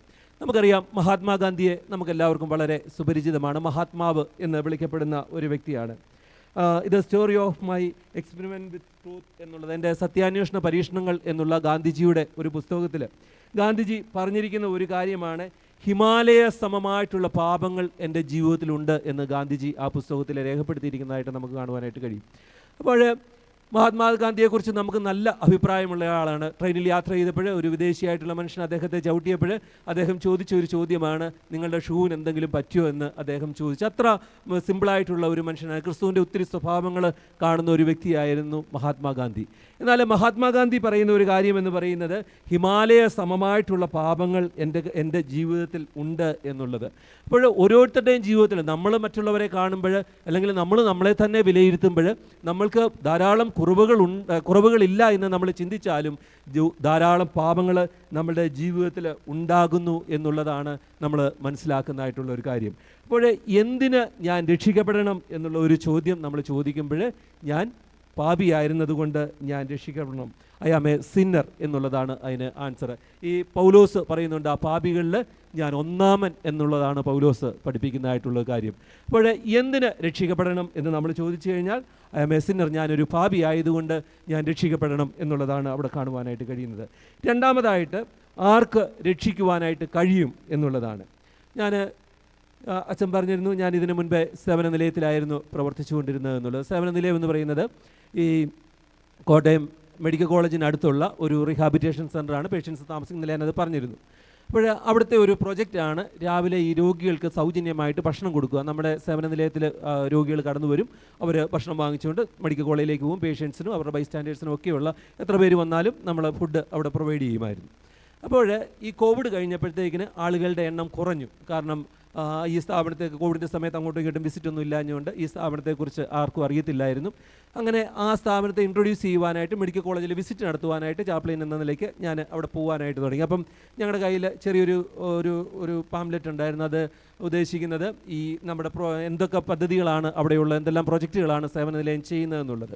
അങ്ങനെ ഞങ്ങൾ അവിടേക്ക് കടന്നു പോയപ്പോൾ ആ വഴിയിൽ ഒരു സെക്യൂരിറ്റി നിൽപ്പുണ്ടായിരുന്നു. അദ്ദേഹത്തെ കണ്ടു കഴിഞ്ഞപ്പോൾ തന്നെ അദ്ദേഹം ഒരു ഹൈന്ദവനാണ് എന്നുള്ളത് മനസ്സിലായി. അപ്പോൾ ഞങ്ങൾ അവിടെ ചെന്ന് കഴിഞ്ഞപ്പോഴത്തേക്കിന് അദ്ദേഹം ചോദിച്ചു എന്താണ് വന്നത്. ഞങ്ങൾ പറഞ്ഞു ഇന്നപോലെ സേവന നിലയത്തിൽ നിന്നാണ് വന്നത്, ഞങ്ങളുടെ പ്രൊജക്റ്റുകളെ ഒന്ന് ഇൻട്രൊഡ്യൂസ് ചെയ്യുവാനായിട്ട് ഞങ്ങൾ വന്നതാണെന്ന് പറഞ്ഞു. അപ്പോൾ അദ്ദേഹം പറഞ്ഞു ഞങ്ങളിപ്പോൾ ഇവിടെ ക്രിസ്ത്യൻ ഇൻസ്റ്റിറ്റ്യൂഷനൊന്നും ഞങ്ങൾ അനുവാദം കൊടുക്കുന്നില്ല, ഇവിടെ വിസിറ്റ് ചെയ്യുവാനായിട്ട് അനുവാദം കൊടുക്കുന്നില്ല, അതുകൊണ്ട് നിങ്ങളെയും ഞങ്ങൾ അനുവദിക്കത്തില്ല. അപ്പോൾ ഞങ്ങൾ പറഞ്ഞു ഞങ്ങൾ ഒത്തിരി ജീവകാരുണ്യ പ്രവർത്തനങ്ങൾ ചെയ്യുന്നതാണ്, അത് ജനങ്ങളെ ഒന്ന് അറിയിക്കുവാനായിട്ട്, അവരെ ഒന്ന് ബോധവൽക്കരിക്കുവാനായിട്ടാണ് ഞങ്ങളിവിടെ വന്നിരിക്കുന്നത്. ഒരു കാരണവശാലും അദ്ദേഹം അത് സമ്മതിക്കുന്നില്ല. അദ്ദേഹത്തോട് സംസാരിച്ച് കഴിഞ്ഞപ്പോഴത്തേക്കിന് അദ്ദേഹം പറഞ്ഞ ഒരു കാര്യം ഇതാണ്: നിങ്ങൾ പറയുന്ന ഒരു കാര്യം യേശുവിലൂടെ മാത്രമേ രക്ഷയുള്ളൂ, ഞങ്ങളുടെ ദൈവങ്ങളൊന്നും രക്ഷിക്കാത്ത ആളാണോ, അല്ലെങ്കിൽ നിങ്ങൾക്ക് മാത്രമേ രക്ഷിക്കുവാനായിട്ട് കഴിയുള്ളൂ എന്നാണ് ഞങ്ങൾ ഈ വഴിയിലേക്ക് വരുമ്പോൾ ധാരാളം ആളുകൾ മെഡിക്കൽ കോളേജിൻ്റെ പരിസരമായതുകൊണ്ട് ധാരാളം പ്രസംഗകർ അവിടെ വന്ന് പ്രസംഗിക്കുകയൊക്കെ ചെയ്യും. അപ്പോൾ ഈ അവിടെ നിന്ന് ഞങ്ങൾ കേൾക്കുന്ന യേശുവിലൂടെ മാത്രമേ രക്ഷയുള്ളൂ, യേശുവിലൂടെ മാത്രമേ രക്ഷയുള്ളൂ. അപ്പം ഞങ്ങളുടെ ദൈവങ്ങളൊക്കെ എന്താണ്, ഞങ്ങളും വിശ്വസിച്ച് പ്രാർത്ഥിക്കുന്നുണ്ട്, ഞങ്ങൾക്കും പല പ്രതിഫലങ്ങളും ഒക്കെ ലഭിക്കുന്നുണ്ട്, അപ്പം ഞങ്ങളുടെ ദൈവത്തിലൂടെയും രക്ഷ ഉണ്ടാകുക എന്നുള്ളതാണ് ഞങ്ങൾ മനസ്സിലാക്കുന്നത്. നിങ്ങളുടെ ഈ പഠിപ്പിക്കലാണ് ഈ സമൂഹത്തിൽ പ്രശ്നം ഉണ്ടാകുന്നത്, അതുകൊണ്ട് രോഗികളുടെ ഇടയിലേക്ക് പ്രവേശിക്കുവാനായിട്ട് അനുവദിക്കുകയെന്ന് പറഞ്ഞു. പിന്നെ ഒരു പ്രശ്നം ഉണ്ടാക്കണ്ടായല്ലോ എന്ന് കരുതി ഞാൻ അവിടെ നിന്ന് ഇങ്ങ് മടങ്ങിപ്പോന്നു. ഈ മടങ്ങിപ്പോന്നു കഴിഞ്ഞപ്പോൾ എൻ്റെ മനസ്സിൽ ഉണ്ടായ ചില ചിന്തകളാണ്: പാപി അല്ലാതെ ജനിച്ചത് ഈ ലോകത്തിൽ ആരാണുള്ളത്? യേശു അല്ലാതെ ആരും പാപി അല്ലാതെ ജനിച്ചിട്ടില്ല എന്നുള്ള. പാപത്തിൽ അമ്മ ഗർഭം ധരിച്ചതല്ല യേശുവിനെ.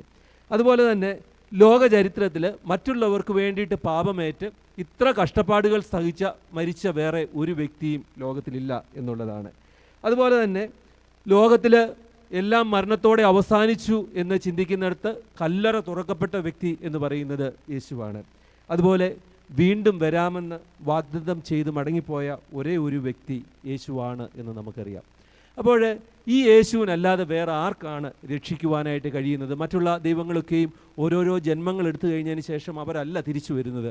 എന്നാൽ നമ്മളുടെ യേശു മാത്രമേ ജീവിക്കുന്നുള്ളൂ എന്നുള്ളതാണ് തിരുവചന സത്യം നമ്മളെ പഠിപ്പിക്കുന്നതായിട്ടുള്ള ഒരു കാര്യം. അപ്പോൾ ഈ യേശുവിനല്ലാതെ ആർക്ക് രക്ഷിക്കുവാനായിട്ട് കഴിയും എന്നുള്ള ചിന്ത എൻ്റെ മനസ്സിലുണ്ടായി. അപ്പോൾ നമ്മൾ ഇവിടെ ചിന്തിക്കുന്ന കാര്യമെന്ന് പറയുന്നത് ആര് രക്ഷിക്കും എന്നുള്ളതാണ്. 1 തീമോഥെയോസ് 2-ാം അധ്യായം 5-ാമത്തെ വാക്യം. 1 തീമോഥെയോസ് 2:5 വായിക്കാമോ?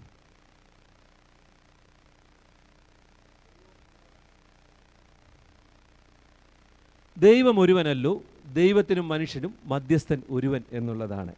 അപ്പോൾ ഇവിടെ ഒരേ ഒരു മധ്യസ്ഥൻ എന്നുള്ളതാണ് നമുക്ക് കാണുവാനായിട്ട് കഴിയുന്നത്. യേശുക്രിസ്തുവിനെ മധ്യസ്ഥനായിട്ടാണ് പൗലോസ് ഇവിടെ വിശേഷിപ്പിക്കുന്നതായിട്ടുള്ള ഒരു കാര്യം. അപ്പോൾ പല ആളുകളും എന്നോട് സംസാരിക്കുമ്പോഴേ ചോദിക്കാറുണ്ട്, പ്രത്യേകിച്ച് ഞാൻ ഈ സേവന നിലയത്തിൽ പ്രവർത്തിക്കുമ്പോൾ മറ്റ് വിഭാഗത്തിലുള്ള ആളുകളുണ്ട്. അപ്പോൾ അവർ പറയാറുണ്ട്, നിങ്ങളുടെ ചാപ്പലിലോട്ട് വന്നു കഴിയുമ്പോഴത്തേക്കിനും അവിടെ രൂപങ്ങളൊന്നും കാണുന്നില്ല, നിങ്ങൾക്ക് വിശുദ്ധന്മാരും മധ്യസ്ഥന്മാരും ഒന്നും ഇല്ലേ എന്ന് എന്നോട് ചോദിക്കാറുണ്ട്. CSI സഭയ്ക്ക് വിശുദ്ധന്മാരുണ്ടോ?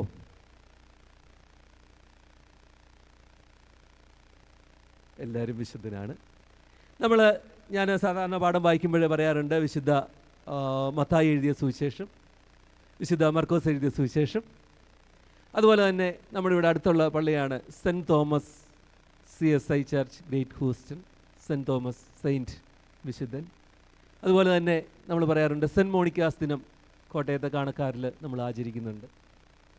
അങ്ങനെ സെയിൻറ്റ് എന്നുള്ളൊരു വാക്ക് നമ്മൾ ഉപയോഗിക്കാറുണ്ട്. വിശുദ്ധൻ എന്നല്ലേ അതിൻ്റെ അർത്ഥം.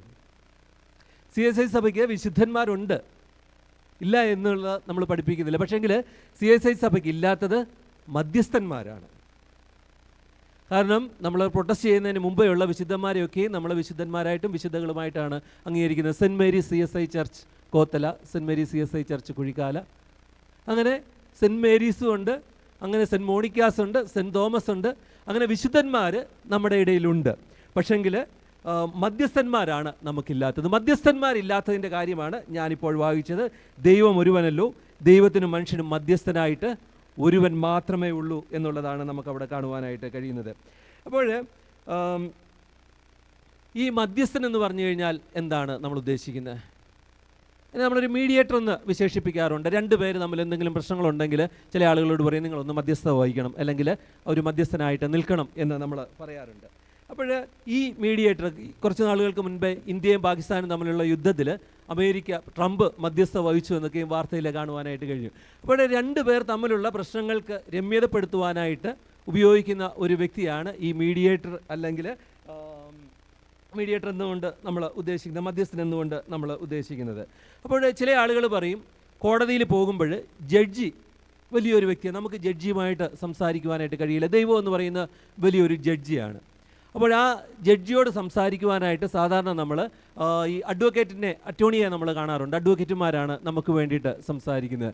അതുപോലെ നമ്മൾ കരുതിയാൽ പോരെ, നമുക്ക് പല മധ്യസ്ഥന്മാരെ നമുക്ക് ഉപയോഗിച്ചുകൂടെ എന്ന് ചോദിക്കാറുണ്ട്. അപ്പോൾ 1 യോഹന്നാൻ 2-ാം അധ്യായം 1-2 വാക്യങ്ങളിൽ അതിനുള്ള ഉത്തരം നമുക്ക് കാണുവാനായിട്ട് കഴിയും. 1 യോഹന്നാൻ 2-ാം അധ്യായം 1-2 വാക്യങ്ങളിൽ.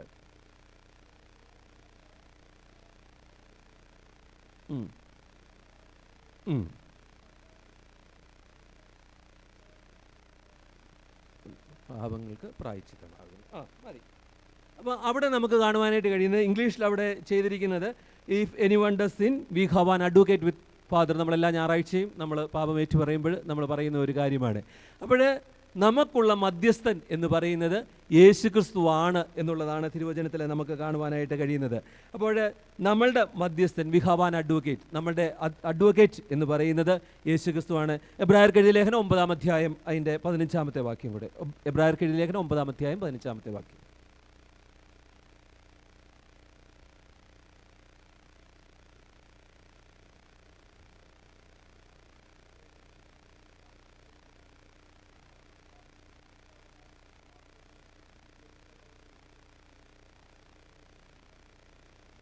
അവൻ പുതിയ നിയമത്തിൻ്റെ മധ്യസ്ഥനാകുന്നു എന്നുള്ളതാണ് നമുക്കവിടെ കാണുവാനായിട്ട് കഴിയുന്നത്.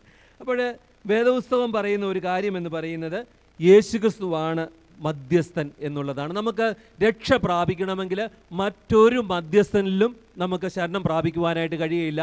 യേശുക്രിസ്തുവിൽ മാത്രമേ നമുക്ക് മധ്യസ്ഥത കഴിക്കുവാനായിട്ട് കഴിയുള്ളൂ. അതാണ് 1 തീമോഥെയോസ് 1-ാം അധ്യായം 15-ാമത്തെ വാക്യത്തിൽ പറയുന്നത്, ക്രിസ്തു യേശു പാപികളെ രക്ഷിപ്പാൻ ലോകത്തിൽ വന്നു എന്നുള്ളത്. അപ്പോൾ നമ്മളുടെ മധ്യസ്ഥൻ എന്ന് പറയുന്നത് യേശുക്രിസ്തു ആണ് എന്നുള്ളതാണ് തിരുവചനം നമ്മെ പഠിപ്പിക്കുന്നത്. യേശുക്രിസ്തുവിലല്ലാതെ മറ്റാരിലൂടെയും നമുക്ക് രക്ഷ പ്രാപിപ്പാനായിട്ട് കഴിയുകയില്ല എന്നുള്ളതാണ് നമുക്ക് കാണുവാനായിട്ട് കഴിയുന്നത്.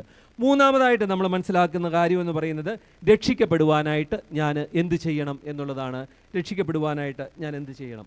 1 തീമോഥെയോസ് 1-ാം അധ്യായം 13 മുതൽ 15 വരെയുള്ള വാക്യങ്ങൾ ഒന്ന് വായിക്കാം. 1 തീമോഥെയോസ് 1-ാം അധ്യായം 13 മുതൽ 15 വരെ.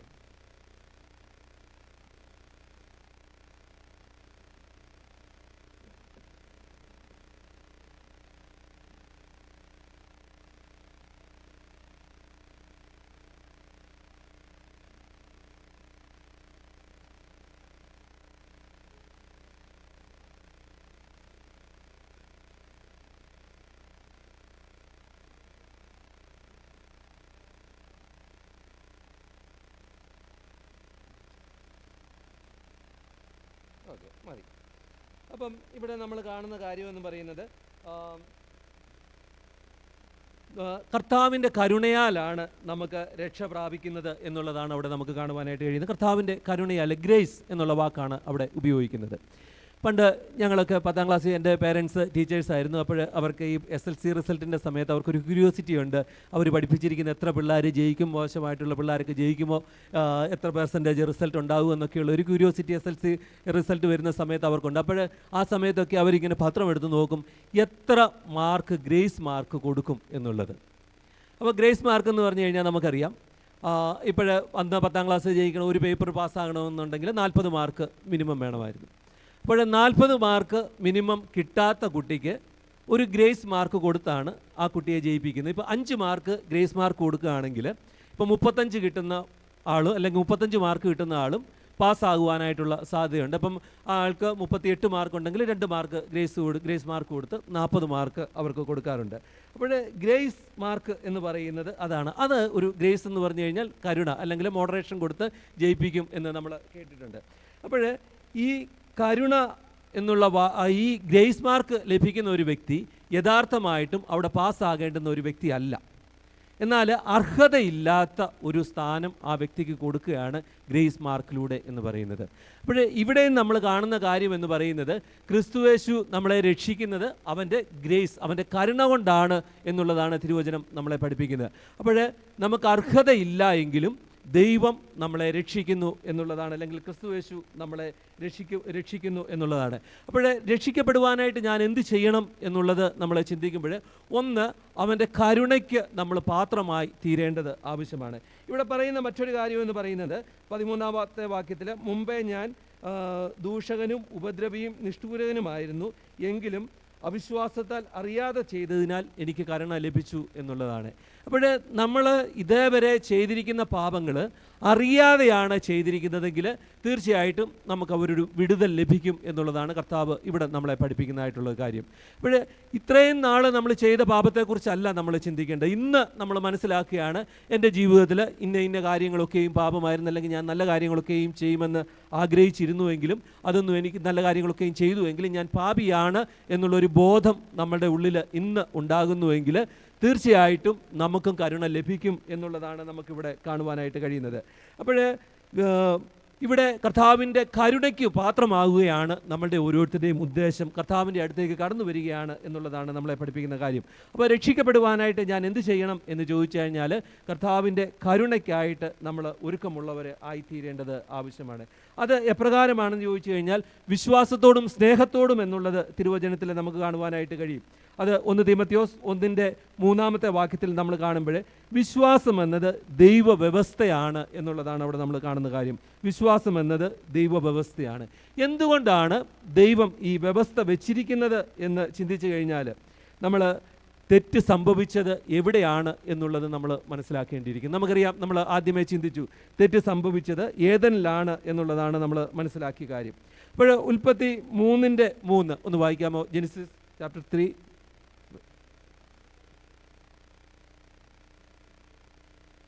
തിന്നരുത്. ഓക്കെ. അപ്പോൾ ഇവിടെ ദൈവം പറഞ്ഞിരിക്കുന്ന ഒരു കാര്യമാണ്, എന്നാൽ നിങ്ങൾ മരിക്കാതിരിക്കേണ്ടതിന് തോട്ടത്തിലെ നടുവിലുള്ള വൃക്ഷത്തിൻ്റെ ഫലം തിന്നരുത് എന്ന് ദൈവം ആവശ്യപ്പെട്ടിരിക്കുകയാണ്. എന്നാൽ 4-ാം വാക്യത്തിലേക്ക് വരുമ്പോൾ, 4-ാം വാക്യം ഒന്ന് വായിക്കാമോ?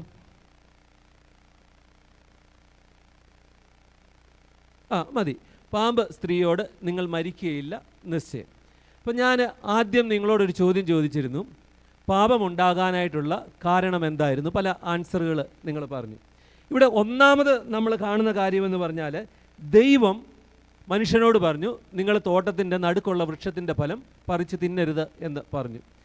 എന്നാൽ രണ്ടാമത് പാമ്പ് വന്നിട്ട് പറയും, ദൈവം പറഞ്ഞപ്പോൾ ഒരു കാര്യം പറഞ്ഞു, നിങ്ങൾ ആ ഫലം പറിച്ച് തിന്നാൽ നിങ്ങൾ മരിക്കും എന്നുള്ളത് ദൈവം പറഞ്ഞു.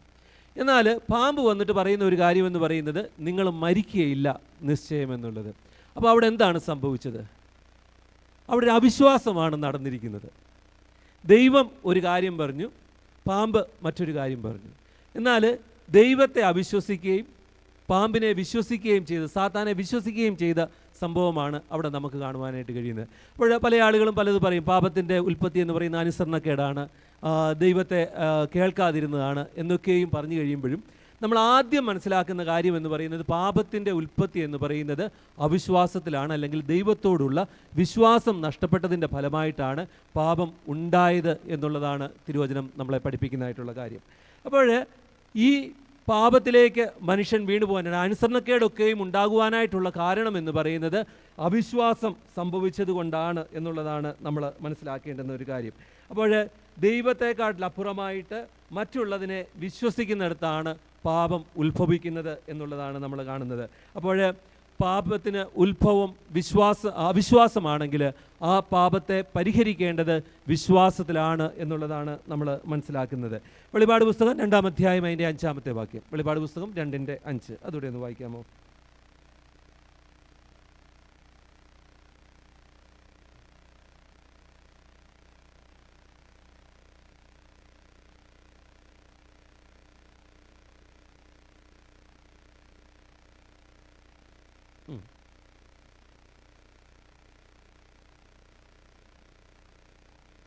വെളിപാട് പുസ്തകം 2:5 മതി. നീ ഏതിൽ വീണിരിക്കുന്നു എന്ന് ഓർത്ത് മാനസാന്തരപ്പെട്ട് ആദ്യ പ്രവൃത്തി ചെയ്യുക എന്നുള്ളത്. അപ്പോൾ ആദ്യം ഏതിലാണ് വീണിരിക്കുന്നത്? അവിശ്വാസത്തിലാണ് മനുഷ്യൻ വീണിരിക്കുന്നത് എന്നുള്ളതാണ് നമ്മൾ മനസ്സിലാക്കുന്നത്. അപ്പോൾ അവിശ്വാസത്തിൽ വീണിരിക്കുന്ന മനുഷ്യന് ഒരു മടങ്ങിവരവ് വേണമെന്നുണ്ടെങ്കിൽ അവന് വിശ്വാസിയായി തീരണം എന്നുള്ളതാണ് തിരുവചനം നമ്മളെ പഠിപ്പിക്കുന്നത്. അപ്പോൾ നമ്മളുടെ ജീവിതത്തിൽ ഒരു മടങ്ങിവരവ് ആവശ്യമാണെങ്കിൽ ദൈവത്തിൽ വിശ്വസിച്ചുവെങ്കിൽ മാത്രമേ സാധ്യമുള്ളൂ. ഇതുകൊണ്ടാണ് ദൈവം ഈ വ്യവസ്ഥ വെച്ചിരിക്കുന്നത് എന്ന് നമ്മൾ മനസ്സിലാക്കുകയാണ്. വിശ്വസിക്കണമെങ്കിൽ ഞാൻ എന്ത് ചെയ്യണം? വിശ്വസിക്കണമെങ്കിൽ രക്ഷിക്കപ്പെടണമെങ്കിൽ ഞാൻ എന്ത് ചെയ്യണം? രക്ഷിക്കപ്പെടണമെങ്കിൽ ഞാൻ ദൈവത്തിൽ വിശ്വസിക്കണം എന്നുള്ളതാണ് നമ്മൾ ഇന്ന് ചിന്തിച്ചതായിട്ടുള്ള മൂന്നാമത്തെ കാര്യം. എൻ്റെ ജീവിത അനുഭവത്തിൻ്റെ വെളിച്ചത്തിൽ ഞാൻ സംസാരിക്കുകയാണെങ്കിൽ, ദൈവത്തിൽ വിശ്വസിച്ചതിൻ്റെ ഫലമായിട്ടാണ് എനിക്കിവിടെ ഇന്ന് നിങ്ങളുടെ മുൻപിൽ നിൽക്കുവാനായിട്ട് ഇടയായി തീർന്നത് എന്നുള്ളതാണ് ഞാൻ നിങ്ങളുമായിട്ട് പങ്കുവയ്ക്കുവാനായിട്ട് ആഗ്രഹിക്കുന്നത്. എൻ്റെ 11ാമത്തെ വയസ്സിൽ, അതായത് 30/10/1990 എൻ്റെ 11ാമത്തെ വയസ്സിൽ സൺഡേ സ്കൂളിൻ്റെ ഒരു റിട്രീറ്റ് നടന്ന സമയത്ത് അവിടെ വെച്ച് പറഞ്ഞു, കർത്താവിനെ രക്ഷിതാവായിട്ട് സ്വീകരിക്കുവാനായിട്ട് ആഗ്രഹിക്കുന്നവരൊക്കെയും എഴുന്നേറ്റ് നിന്ന് ഡെഡിക്കേറ്റ് ചെയ്യണമെന്ന് പറഞ്ഞു. അപ്പോൾ 11 വയസ്സേ ഉള്ളൂ, ചെറുപ്രായമാണ്. എല്ലാവരും എഴുന്നേറ്റു. ഞാനും ചുറ്റും നോക്കി, ആൾക്കാരൊക്കെ എഴുന്നേറ്റ് വയ്ക്കുന്നു, ഞാനും എഴുന്നേറ്റ് നിന്നു. അപ്പം അത് കഴിഞ്ഞപ്പോൾ റിട്രീറ്റ് നടത്തിയ ധ്യാനഗുരു പറഞ്ഞു, ഒരു കാര്യം ചെയ്യണം, നിങ്ങൾ ഈ ഡേറ്റും ഞാൻ ഇന്നു മുതൽ കർത്താവിനായിട്ട് പൂർണ്ണമായിട്ട് സമർപ്പിച്ചിരിക്കുന്നു, ഞാൻ രക്ഷിക്കപ്പെട്ടിരിക്കുന്നു എന്നൊക്കെയും നിങ്ങളുടെ വേദപുസ്തകത്തിൽ എഴുതണം എന്ന് പറഞ്ഞു. അപ്പോൾ എൻ്റെ കയ്യിൽ ഒരു ചെറിയ വേദപുസ്തകമായിരുന്നു ഉണ്ടായിരുന്നു. ഞാൻ 5ാം ക്ലാസ് പഠിക്കുന്ന സമയത്ത് സ്ക്രിപ്ചർ നോളജിന് എനിക്ക് ഫസ്റ്റ് പ്രൈസ് കിട്ടിയ ഒരു ചെറിയ വേദപുസ്തകമായിരുന്നു. അത് പുതിയ നിയമവും സങ്കീർത്തനവും മാത്രമായിരുന്നു അത് ഉണ്ടായിരുന്നത്.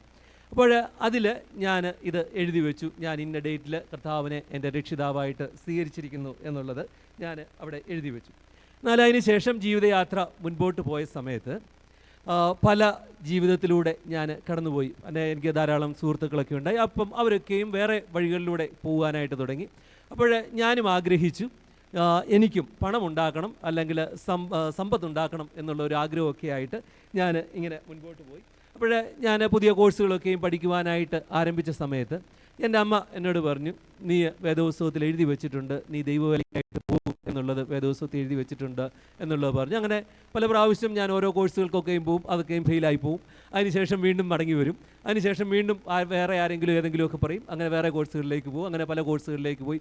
ഓരോ പ്രാവശ്യം ഞാൻ പോകുമ്പോഴും അമ്മ ഈ വേദപുസ്തകം എടുത്തുകൊണ്ട് എൻ്റെ കയ്യിലോട്ട് കൊണ്ടുതരും, നീ ഇത് കണ്ടോ, എഴുതി വെച്ചിരിക്കുന്നുണ്ടോ. ആ സമയം ആയപ്പോഴത്തേക്കിന് എനിക്ക് വേറൊരു വേദപുസ്തകം കിട്ടി. എനിക്ക് കൺഫർമേഷൻ കഴിഞ്ഞ് കഴിഞ്ഞപ്പോഴത്തേക്ക് എനിക്ക് വലിയ ബൈബിൾ കിട്ടി. അപ്പോൾ ഈ പഴയ വേദപുസ്തകം ഞാൻ എടുത്ത് മാറ്റി വെച്ചായിരുന്നു. അപ്പോൾ ഇത് ഞാൻ കാണുന്നില്ല. അപ്പോൾ അമ്മ ഇത് ഇടയ്ക്കിടയ്ക്ക് എടുത്തുകൊണ്ട് വരും. എന്നിട്ട് പറയും, നീ ഇത് ഇങ്ങനെ എഴുതി വെച്ചിട്ടുണ്ട്, അതുകൊണ്ട് നിനക്ക് ദൈവവേലയ്ക്കായിട്ട് നീ പോകണം എന്ന് പല പ്രാവശ്യം പറയും. അങ്ങനെ അവസാനം എനിക്ക് സഹിക്കാൻ വയ്യാതെ, നിങ്ങൾക്ക് കാണാതെ, ഞാനത് അങ്ങോട്ട് എടുത്തേച്ച് അത് മൊത്തം അങ്ങ് കുത്തി വരച്ചിട്ട് ആ ഡേറ്റ് മാത്രം അവിടെ വെച്ചുകൊണ്ട് ഞാൻ മൊത്തം അങ്ങ് വെട്ടിക്കളഞ്ഞു പറഞ്ഞു, ഇതുള്ളത് കൊണ്ടല്ലേ ഇനിയും കൊണ്ടുവരുന്നത്, ഇനിയും കൊണ്ടുവരത്തില്ലല്ലോ എന്ന് പറഞ്ഞു. അങ്ങനെ അമ്മ ആ ദിവസം കൊണ്ട് അമ്മ അങ്ങ് തിരിച്ചു പോയി. അതിനുശേഷം വീണ്ടും ഞാൻ MSW പഠിച്ചു. MSW പഠിച്ചതിന് ശേഷം അച്ഛൻ പറഞ്ഞതുപോലെ തന്നെ ജോലിക്ക് പ്രവേശിച്ചു. ഞാൻ തിരുവല്ലയിൽ നാക്കണ മിഷൻ എന്ന് പറയുന്ന ഒരു ഹോസ്പിറ്റലിൽ ജോലിക്കായിട്ട് കയറി. അതിനുശേഷം ഞാൻ 5 വർഷം അവിടെ വർക്ക് ചെയ്തു. അതിനുശേഷം മുക്കൂട്ടുതറ അസിസി എന്ന് പറയുന്ന ഒരു ഹോസ്പിറ്റലിൽ ജോലിക്ക് കയറി. അതിനോടകം എൻ്റെ കല്യാണം കഴിഞ്ഞു. കല്യാണം കഴിഞ്ഞ് വൈഫിനും ആ സ്ഥാപനത്തിൽ തന്നെ ജോലി ലഭിച്ചു. ആദ്യം വൈഫിനാണ് അവിടെ ജോലി കിട്ടിയത്. അതിന് ശേഷമാണ് ഞങ്ങൾക്ക് 2 പേർക്കും കൂടെ അവിടെ ജോലി ലഭിച്ചത്. അപ്പോൾ ജോലി ലഭിച്ചു. അങ്ങനെ ഞങ്ങൾ ഒരു കുഞ്ഞിന് വേണ്ടിയിട്ട് ട്രൈ ചെയ്തു. എന്നാൽ അതിനൊന്നും ഒരു റിസൾട്ട് ഉണ്ടാകുന്നില്ല. അപ്പോൾ അങ്ങനെ വന്നു കഴിഞ്ഞപ്പോഴത്തേക്കിന് അത് ഹോസ്പിറ്റലായതുകൊണ്ട് അവിടെയുള്ള ഇത് ഞാൻ അവിടെ പ്രവർത്തിക്കുന്നു, ഞങ്ങൾ 2 പേരും അവിടെ പ്രവർത്തിക്കുന്നതുകൊണ്ട് അവർക്കൊക്കെ ഞങ്ങളോടൊരു പ്രത്യേക താല്പര്യമൊക്കെ ഉണ്ട്. അപ്പോൾ അവർ ഞങ്ങൾക്ക് വേണ്ടി ട്രീറ്റ്മെൻറ്റുകളൊക്കെയും ആരംഭിക്കുവാനായിട്ട് പല ടെസ്റ്റുകളൊക്കെ അയച്ചു. അങ്ങനെ ടെസ്റ്റ് അയച്ചു കഴിഞ്ഞപ്പോഴത്തേക്കിന് മെഡിക്കൽ സയൻസ് ഒരു സത്യം പറഞ്ഞു, ഞങ്ങൾക്ക് പിള്ളേരുണ്ടാകുകയില്ല എന്നുള്ളൊരു സത്യം പറഞ്ഞു. അപ്പോൾ അവിടെയുള്ള അത് സിസ്റ്റേഴ്സിൻ്റെ ഹോസ്പിറ്റലാണ്. അപ്പോൾ അവർ പറഞ്ഞു, ശരി, മെഡിക്കൽ സയൻസിനല്ലേ പറ്റാതുള്ളൂ, ദൈവത്തിന് പറ്റുമല്ലോ എന്ന് പറഞ്ഞ് നിങ്ങൾ പ്രാർത്ഥനയ്ക്കായിട്ട് കടന്നു വരണമെന്ന് പറഞ്ഞ് അവർ ഞങ്ങളെ പ്രാർത്ഥനയ്ക്ക് കൊണ്ടുപോകാനായിട്ട് തുടങ്ങി. അവിടെ ആ ഇൻസ്റ്റിറ്റ്യൂഷനിൽ പലപ്പോഴും ഓരോ ഇമ്പോർട്ടൻറ്റ് ഡേയ്സ് ഒക്കെ വരുമ്പോഴത്തേക്കിന് അവരവിടെ പ്രാർത്ഥനകൾ നടത്താറുണ്ട്. അതിനകത്ത് ഞങ്ങളെ അറ്റൻഡ് ചെയ്യിക്കാനായിട്ട് തുടങ്ങി. അങ്ങനെ ആ ഇൻസ്റ്റിറ്റ്യൂഷനിലെ ഒരു അതിൻ്റെ ഫൗണ്ടർ ഡേ വന്നു കഴിഞ്ഞപ്പോഴത്തേക്കിന് 2 ദിവസത്തെ ഒരു റിട്രീറ്റ് അവിടെ വെച്ചു. 2 ദിവസത്തെ റിട്രീറ്റ് വെച്ചപ്പോൾ ഞങ്ങളോട് പറഞ്ഞു, നിങ്ങൾ നിർബന്ധമായിട്ട് അതിൽ പങ്കെടുത്തേ പറ്റുള്ളൂ എന്ന് പറഞ്ഞു. അങ്ങനെ ഞങ്ങൾ രണ്ടുപേരും പങ്കെടുത്തു. ഒന്നാമത്തെ ദിവസം കഴിഞ്ഞു. രണ്ടാമത്തെ ദിവസത്തിൽ അവിടുത്തെ ധ്യാനം നടത്തിയ ആൾ, ധ്യാനഗുരു, ഇങ്ങനെ ഒരു കാര്യം പറഞ്ഞു. നിങ്ങളുടെ ജീവിതത്തിൽ ദൈവവുമായിട്ട് എന്തെങ്കിലും വാഗ്ദത്തം ചെയ്തത് ലംഘിച്ചിട്ടുണ്ടെങ്കിൽ നിങ്ങൾക്ക് അതിൻ്റെ ഫലം ഉണ്ടാകും, അല്ലെങ്കിൽ അതിൻ്റെ ബുദ്ധിമുട്ടുകൾ നിങ്ങൾ അനുഭവിച്ചുകൊണ്ടിരിക്കും എന്ന് അദ്ദേഹം ഇങ്ങനെ പറഞ്ഞു. അതിനുശേഷം അവസാനമായി കഴിഞ്ഞപ്പോഴത്തേക്കിന് അദ്ദേഹം മറ്റൊരു കാര്യം പറഞ്ഞു. നിങ്ങളൊരു കാര്യം ചെയ്യണം, നിങ്ങൾക്ക് എന്തെങ്കിലും പ്രാർത്ഥനാ വിഷയമുണ്ടെങ്കിൽ നിങ്ങളൊരു പേപ്പറിൽ എഴുതി അവിടെ ഒരു ബക്കറ്റ് വെച്ചിട്ടുണ്ട്, അതിനകത്ത് ഇടണം, ഞങ്ങൾ നിങ്ങൾക്ക് വേണ്ടി പ്രാർത്ഥിച്ചോളാം എന്ന് പറഞ്ഞു. ഞങ്ങളെ ശരിക്കും സിസ്റ്റേഴ്സ് വിട്ടത് ഞങ്ങൾക്ക് പിള്ളേരുണ്ടാകാൻ വേണ്ടിയിട്ടാണ് ഞങ്ങളെ ധ്യാനത്തിനും പ്രാർത്ഥനയ്ക്കുമൊക്കെയും വിട്ട് അവിടെയുള്ള പ്രാർത്ഥനയ്ക്ക് ഞങ്ങളെ വിട്ടത്. എന്നാൽ ഈ പ്രാർത്ഥനയ്ക്ക് ഇരുന്ന ഞാൻ മക്കളുണ്ടാകാൻ എഴുതണം എന്ന് ആഗ്രഹിച്ച് ഇരുന്നുവെങ്കിലും അവിടെ ഇരുന്ന് കഴിഞ്ഞപ്പോൾ എൻ്റെ മനസ്സിൽ ഒരു ചിന്തയുണ്ടായി. ഞാൻ ദൈവവേലയ്ക്കായിട്ട് എന്നെ സമർപ്പിക്കുന്നു, ഇനിയുള്ള കാലം ദൈവത്തിന് വേണ്ടി ഞാൻ പ്രവർത്തിച്ചു കൊള്ളാം എന്ന് പറഞ്ഞ് ഞാൻ അവിടെ അങ്ങ് എഴുതി ആ പേപ്പറിലോട്ട് ഇട്ടു. അതിനുശേഷം ധ്യാനമൊക്കെ അവസാനിച്ചു. ഭക്ഷണമൊക്കെ കഴിഞ്ഞ് ഞാനും വൈഫും കൂടെ ഒന്നിച്ചു വന്നു. അത് കഴിഞ്ഞപ്പോഴേ വൈഫ് എന്നോട് ചോദിച്ചു, എന്താണ് എഴുതിയത് എന്ന് ചോദിച്ചു. അപ്പോൾ ഞാൻ പറഞ്ഞു, എന്നിട്ട് എന്നോട് പറഞ്ഞു, ഞാൻ വേറൊരു കാര്യം എഴുതിയേക്കുന്നതെന്ന് പറഞ്ഞു. അപ്പോൾ ഞാൻ പറഞ്ഞു, ഞാൻ ഏതായാലും മക്കളുണ്ടാകുന്ന കാര്യം എഴുതിയില്ല, എന്തോ എനിക്ക് അന്നേരം തോന്നിയില്ല, അത് എഴുതിയില്ല. അതിന് പകരമായിട്ട് എന്നെ ദൈവവേലയ്ക്കായിട്ട് ഞാൻ സമർപ്പിച്ചിരിക്കുന്നു എന്നാണ് ഞാൻ എഴുതിയിരിക്കുന്നതെന്ന് പറഞ്ഞു. അപ്പോൾ വൈഫ് പറഞ്ഞു, ഞാനും കുടുംബമായിട്ട് ദൈവവേലയ്ക്ക് പോയിക്കൊള്ളാമെന്നാണ് എഴുതിയിരിക്കുന്നതെന്ന്. ഞങ്ങൾ രണ്ടുപേരും സംസാരിച്ചിട്ടില്ല, ഞങ്ങൾ രണ്ടുപേരും ഇതേക്കുറിച്ച് ചർച്ച ചെയ്തിട്ടില്ല. ഇതിനിറങ്ങിയതിന് ശേഷമാണ് ഞങ്ങൾ ഈ കാര്യങ്ങൾ ചർച്ച ചെയ്തത്. അങ്ങനെ അപ്പോൾ ഞങ്ങൾ ചിന്തിച്ചു, ഇത് ദൈവത്തിൻ്റെ നിയോഗമാണ്. കാരണം രണ്ടുപേർക്കും ഒരേ സമയം ഒരേ ചിന്ത മനസ്സിൽ വന്നിട്ടുണ്ട് എങ്കിൽ തീർച്ചയായിട്ടും ദൈവത്തിൻ്റെ ഇടപെടലാണ്. അപ്പോഴേ ഞാൻ ആദ്യകാലങ്ങളിൽ ഉണ്ടായതിനേക്കാട്ടിലും അപ്പുറമുള്ള വിശ്വാസത്തിലാണ്. കാരണം എന്നോട് പല ആളുകളും ഇങ്ങനെ ഉപദേശിക്കുന്നുണ്ട്, ദൈവത്തിനാൽ അസാധ്യമായിട്ടൊന്നുമില്ല, വിശ്വസിക്കുന്നുവെങ്കിൽ തീർച്ചയായിട്ടും ദൈവം ഒരു അസാധ്യങ്ങളെ സാധ്യമാക്കി തരുന്ന ദൈവമാണ്, നിങ്ങൾക്ക് തീർച്ചയായിട്ടും ഒരു തലമുറ ഉണ്ടാകുമെന്നൊക്കെയും പല ആളുകൾ പറഞ്ഞ് വിശ്വാസം അങ്ങനെ വർദ്ധിച്ചുകൊണ്ടാണ് ഞങ്ങൾ ഈ പ്രാർത്ഥനയ്ക്കായിട്ട് കടന്നുപോയി. അങ്ങനെ അതിനുശേഷം ഇത് കഴിഞ്ഞപ്പോഴത്തേക്കിന് ഞങ്ങൾ ദൈവവേലയ്ക്കായിട്ട് പോകാമെന്ന് തീരുമാനിച്ചു.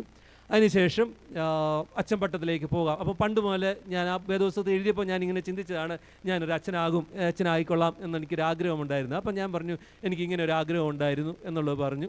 അപ്പം വൈഫ് പറഞ്ഞു, എന്നാൽ ഒരു കാര്യം ചെയ്യാം, നമുക്ക് അതിനുള്ള ക്രമീകരണം ചെയ്യാമെന്ന് പറഞ്ഞു. അങ്ങനെ തോമസ് കൈമൻ തിരുമേനിയായിരുന്നു അന്നത്തെ ബിഷപ്പ്.